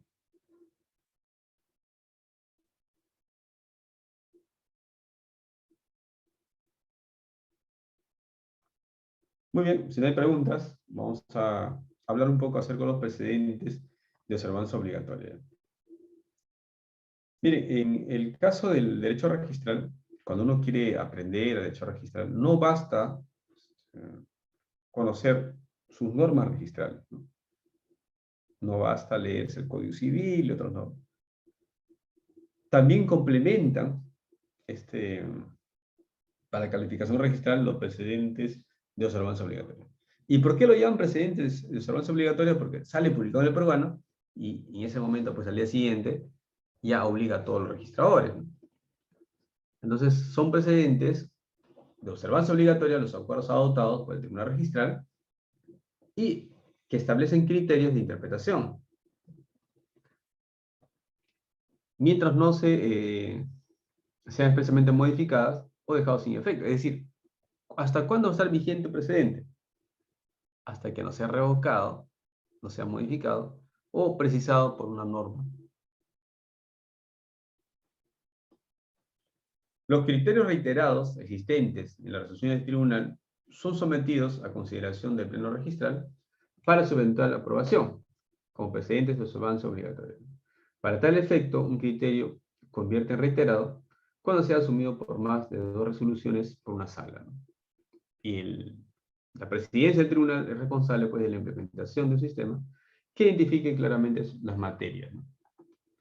Las precedentes deben ser aprobados en el pleno, deben publicarse en el peruano mediante resolución del presidente del tribunal registral, siendo obligatorio el cumplimiento a partir del día siguiente de su publicación. ¿Alguna pregunta, señores? ¿Alguna pregunta?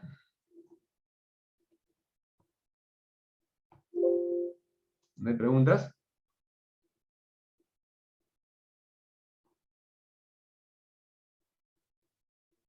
Bien. Bien, entonces, ya estamos culminando la clase hoy día. Hay que puntualizar algunos aspectos del procedimiento registral. El tribunal tiene un plazo para expedir las resoluciones y 30 días, ¿no? Pero también puede ampliarse ese plazo por 30 días más. Y si fuera un tema de tacha especial, solamente tiene 3 días, ¿no? Este plazo sí no se puede prorrogar. ¿Y qué pasa con la notificación? Bueno, el tribunal pues debe notificar al domicilio, ¿no? Salvo que se haya establecido, el mismo lo haya solicitado, la notificación personal, ¿no? Pero el usuario también puede pedir la notificación en su dirección electrónica. O sea, el notario, en este caso el usuario, puede decir, por favor, yo quisiera que al resultado de mi apelación me notifiquen a mi dirección electrónica. Si la resolución deja sin efectos las observaciones y los derechos registrales, en este caso pues se remite el título al registrador competente, acompañando de copia certificada de la resolución. ¿Y qué pasa cuando no se puede pues realizar la notificación personal? En esos casos hay que hacer avisos, ¿no? En el diario oficial peruano y la página web de la SUNAR por un plazo de más de 3 meses. La resolución se entiende notificada desde la fecha de publicación del peruano. ¿Y qué dijo las modificaciones normativas? Señaló pues que si el tribunal confirma la observación o observaciones, ¿ya?, el interesado tiene 15 días para poder cumplir con subsanar esos defectos, ¿no? Y si que lo voy a subsanar, el registrador tiene 5 días para que pueda extender los asientos. ¿Y qué pasa si el registrador no hubiera efectuado la liquidación con anterioridad a la interposición de la apelación? Procederá a efectuarla y en su caso requerirá pues el pago mayor derecho liquidado, ¿no? Si el registrador considera que los documentos no subsanan las observaciones advertidas, puede formular por única vez una observación y debe referirse solamente a esa circunstancia. Contra esta nueva observación, el registrador puede interponer un segundo recurso de apelación.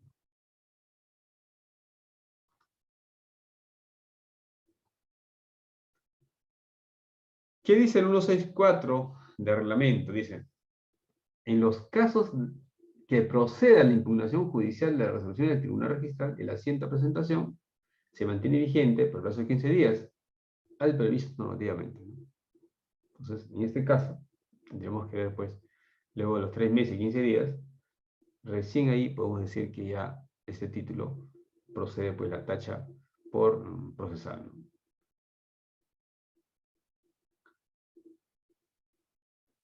¿Y cuándo se puede llegar al contencioso administrativo? Por ejemplo, un título se ha observado, apelamos, y el tribunal confirma la observación. Contra esa decisión se puede ir pues al contencioso administrativo porque ya se agotó la vía administrativa.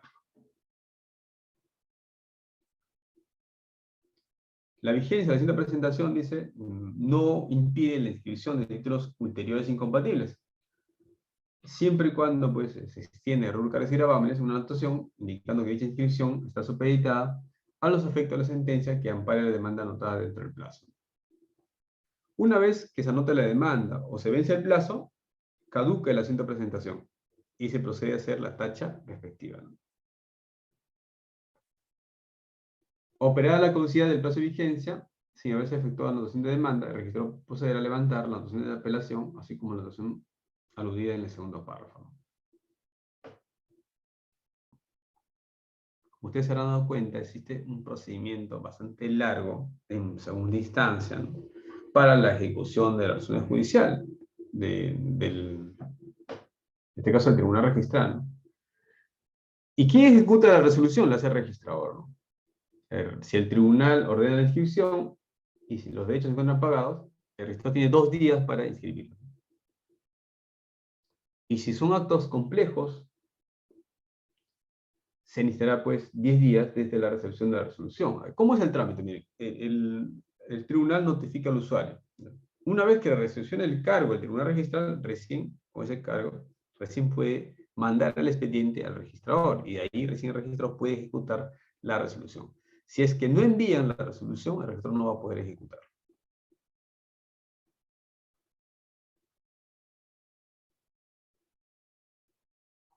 Plazo para el reintegro de derechos registrales.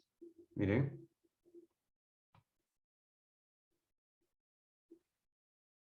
Si los derechos registrales no se encuentran pagados o el registrador no hubiera efectuado la liquidación,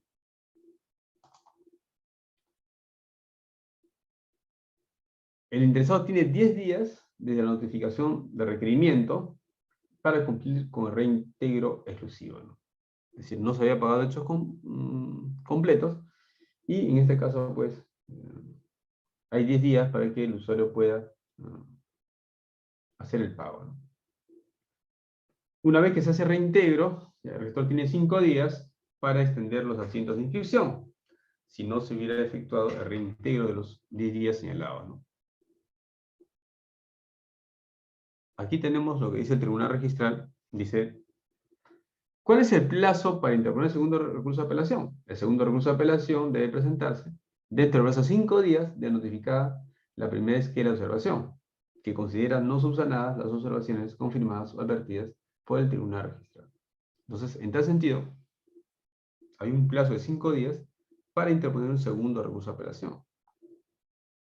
¿Y qué pasa si alguien quiere interponer un tercer recurso de apelación? Ahí sí no procede, ¿no? El tribunal ya se ha pronunciado, ha dicho que no procede a admitir un tercer recurso de apelación y por ende su desistimiento, salvo que una de las apelaciones anteriores fue presentada por un tercero no legitimado para apelar. Entonces, si alguien quiere interponer un tercer recurso de apelación, eso no procede, ¿no?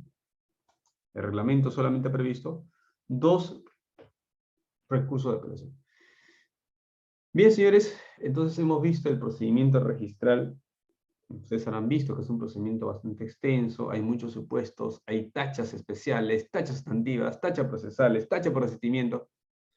Las observaciones tienen que ser motivadas, ¿no? ¿Ustedes hasta cuándo pueden interponer recurso de apelación, señores? ¿Hasta cuándo? ¿Hasta cuándo se puede interponer recurso de apelación? ¿Quién me dice? ¿Ningunos? Hasta el último día, doctor, de la presentación. Ah, correcto, muy bien. Ah, sí, hasta el último día de la vigencia, sí, correcto. Muy bien, sí, sí. Correcto. Otra pregunta más. ¿Los precedentes de observancia obligatoria necesitan o no su publicación en el peruano? ¿Sí o no? Obligatorio, doctor. Sí, doctor. Sí, doctor. Muy bien, me da mucho gusto que hayamos podido comprender. A ver, ¿quién me puede? Última pregunta, con esto estamos más tranquilos. ¿Cuál es la diferencia entre la suspensión de un título y la prórroga de un título? ¿Cuál es la diferencia?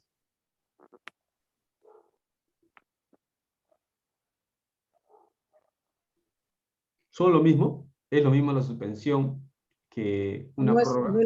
No, doctor, no es lo mismo. ¿Cuál sería la diferencia? La prórroga tiene determinado plazo respectivo y la suspensión, simplemente por, por una determinación, puede levantarse en cualquier momento, ¿no? Ya. La suspensión. ¿Qué significa la suspensión?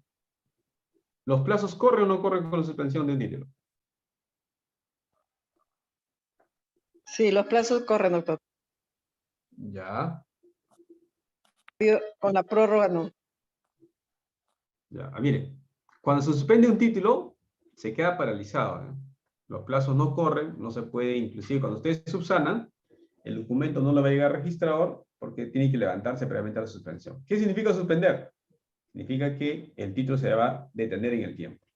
Como un pause. Claro, en cambio cuando yo otorgo prórroga, sí puedo subsanar, los plazos siguen corriendo, ¿ya? Esa parte no se va a olvidar nunca. Muy bien, finalmente, señores, y estamos casi por terminar, ¿qué es la calificación registral? ¿Quién me puede decir qué es la calificación registral?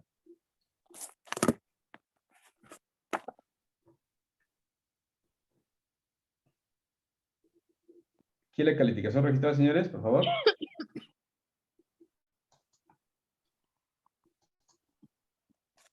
¿Ningunos? ¿En qué consiste la calificación registral?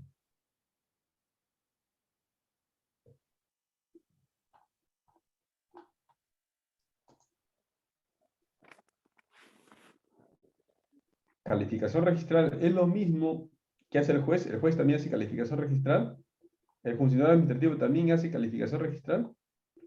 ¿En qué se diferencia la calificación registral? ¿En qué consiste la calificación registral?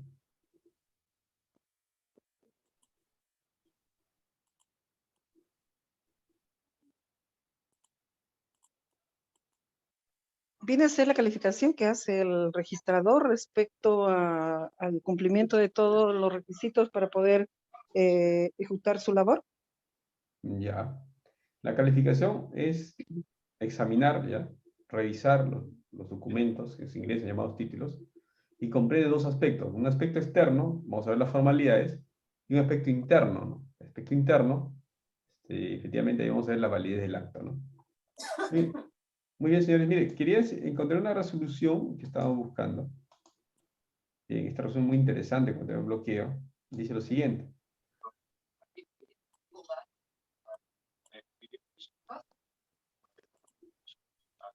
Por favor.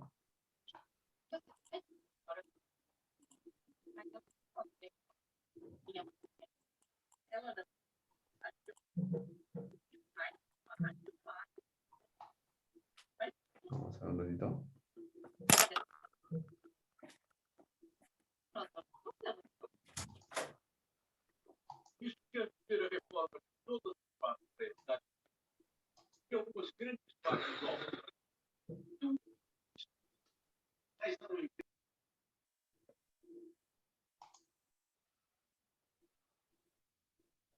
Este bloqueo, calificación bloqueo. Quiero ver la extinción del bloqueo, un ratito.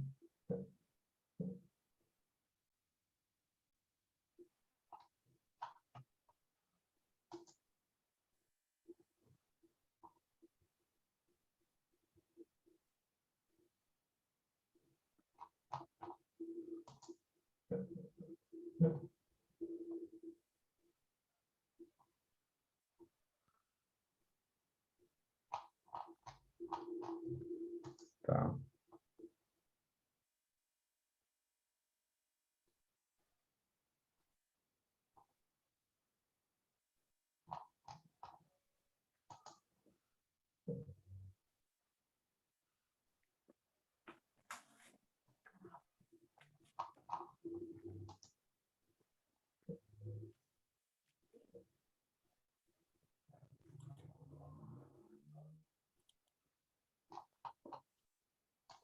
Por favor. Hablaba de vencimiento del plazo de bloqueo, ¿ya? Aquí está. Alcance de calificación, improcedencia de bloqueo, bloqueo de transferencia, autenticidad, anotación. A ver. Vigencia del bloqueo. En caso de que se hubiera solicitado la anotación del mismo bloqueo que se encuentra inscrita, el rector deberá suspenderlo hasta que caduque, ¿no? Eso no.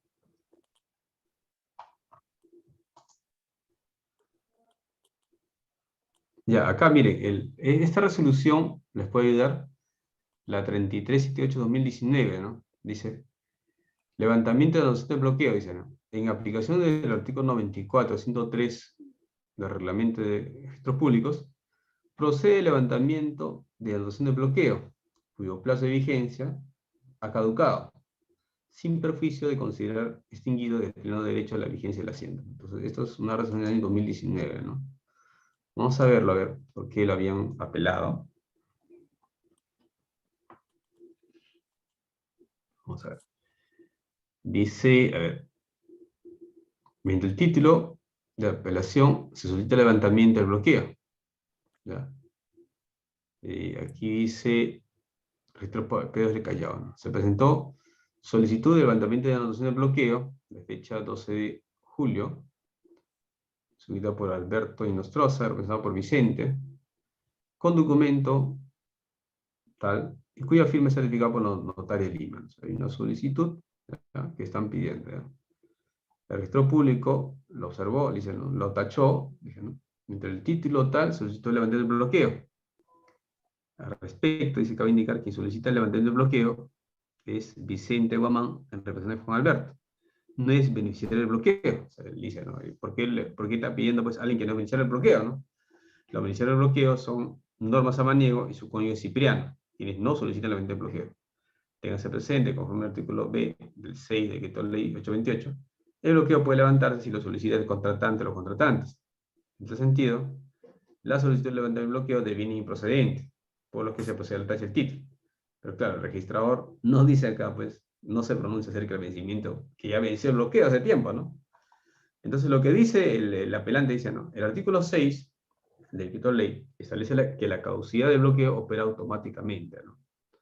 No requiriendo ser previamente declarada solicitud de parte interesada, o mediante haciendo registrar resolución judicial ni trámite alguno para considerarse extinguidos sus efectos, lo cual es muy distinto a señalar que una vez operada dicha caducidad automática, no se puede solicitar que esa caducidad sea publicitada mediante la extensión de un asiento por caducidad. Han transcurrido más de 11 años desde la anotación de bloqueo, por lo que, sin precio de su caducidad, debe proceder a su cancelación. Es un poco parecido al caso que tiene, pues, de su compañera, ¿no? Sí, sí, doctor, sí, sí, muy parecido. Entonces se puede pedir la publicidad a la SUNAT que indique levantamiento de bloqueo, entonces, doctor. Sí, entonces acá hay un informe oral, entonces la pregunta es, ¿procede el levantamiento de bloqueo cuando el plazo de vigencia ya ha caducado automáticamente? Que dice, el título ya venció, registro de hechos sustantivamente, la pregunta alega que ha tardado más de 11 años, y el tribunal hace suyo los fundamentos de las resoluciones 2092, y el cual dice, por el jurídico, dicha propiedad sobre bienes inmuebles se transmite de manera consensual. Es un poco lo que están diciendo los notarios, ¿no? En el ámbito extrarregistral, conforme lo previsto en 949 del Código Civil. Sin embargo, esto no garantiza que la plena oponibilidad de dicha propiedad del adquirente frente a todas las personas, dado que no se elimina la posibilidad de su pérdida ulterior por una doble venta o su afectación con gravames o cargas, ¿no? Es así que el registro establece un orden en los derechos que concurren sobre un inmueble de manera objetiva e imparcial. La institución del bloqueo permite anotar preventivamente en el registro un contrato todavía no formalizado, es decir, cuando solamente se tiene la minuta. Ello pues con la finalidad, de reservar su prioridad hasta que se produzca la formalización mediante la instrumentación pública, ¿no? Y se solicite la inscripción de su constitución, modificación o extinción, ¿no?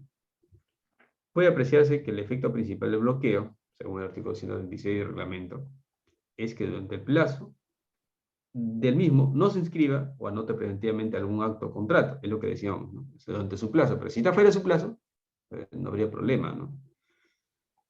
Es así que los efectos del bloqueo se encuentran ligados a la aplicación del principio de prioridad. Anotado el bloqueo, se produce el cierre temporal de la partida, ¿no?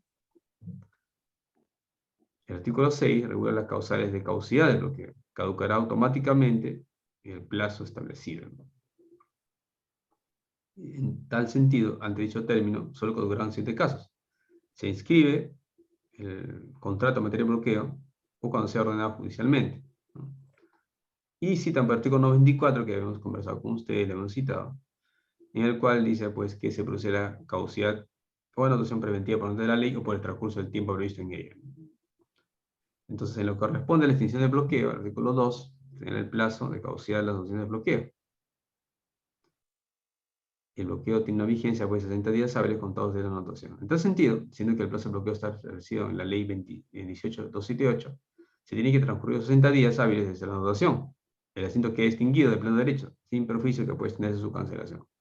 Debe entenderse entonces que la extinción de derecho por caducidad también puede publicitarse mediante otro asiento. Existe el bloqueo, ¿no? Por lo tanto, corresponde a la extinción del bloqueo. Entonces, sí estaría ya con esta resolución, ya un poco comparándose lo que dice, ¿no? Entonces, el número de resolución es la 3378-2019, ¿no? Del 30 de diciembre de 2019, ¿no? Bien, señores, muchas gracias. Les agradezco a todos ustedes. Ya Sí, doctor, lo máximo. Muchísimas gracias. Con esa resolución creo que tengo un buen futuro en ese problema. No se preocupe, no se preocupe. Muchas gracias, doctor. Muy bien, señores, muy, muy agradecido con todos ustedes. Ya nos vemos en la próxima clase. Por favor, quisiera que siempre estén así cuidándose, ¿ya? Y ya seguiremos compartiendo conocimiento en la próxima clase. Muchas gracias, cuídense mucho. Hasta luego. Muchas gracias, doctor. Nos vemos mañana. Gracias, Hasta gracias luego. nomás. Mañana nos vemos. Hasta luego.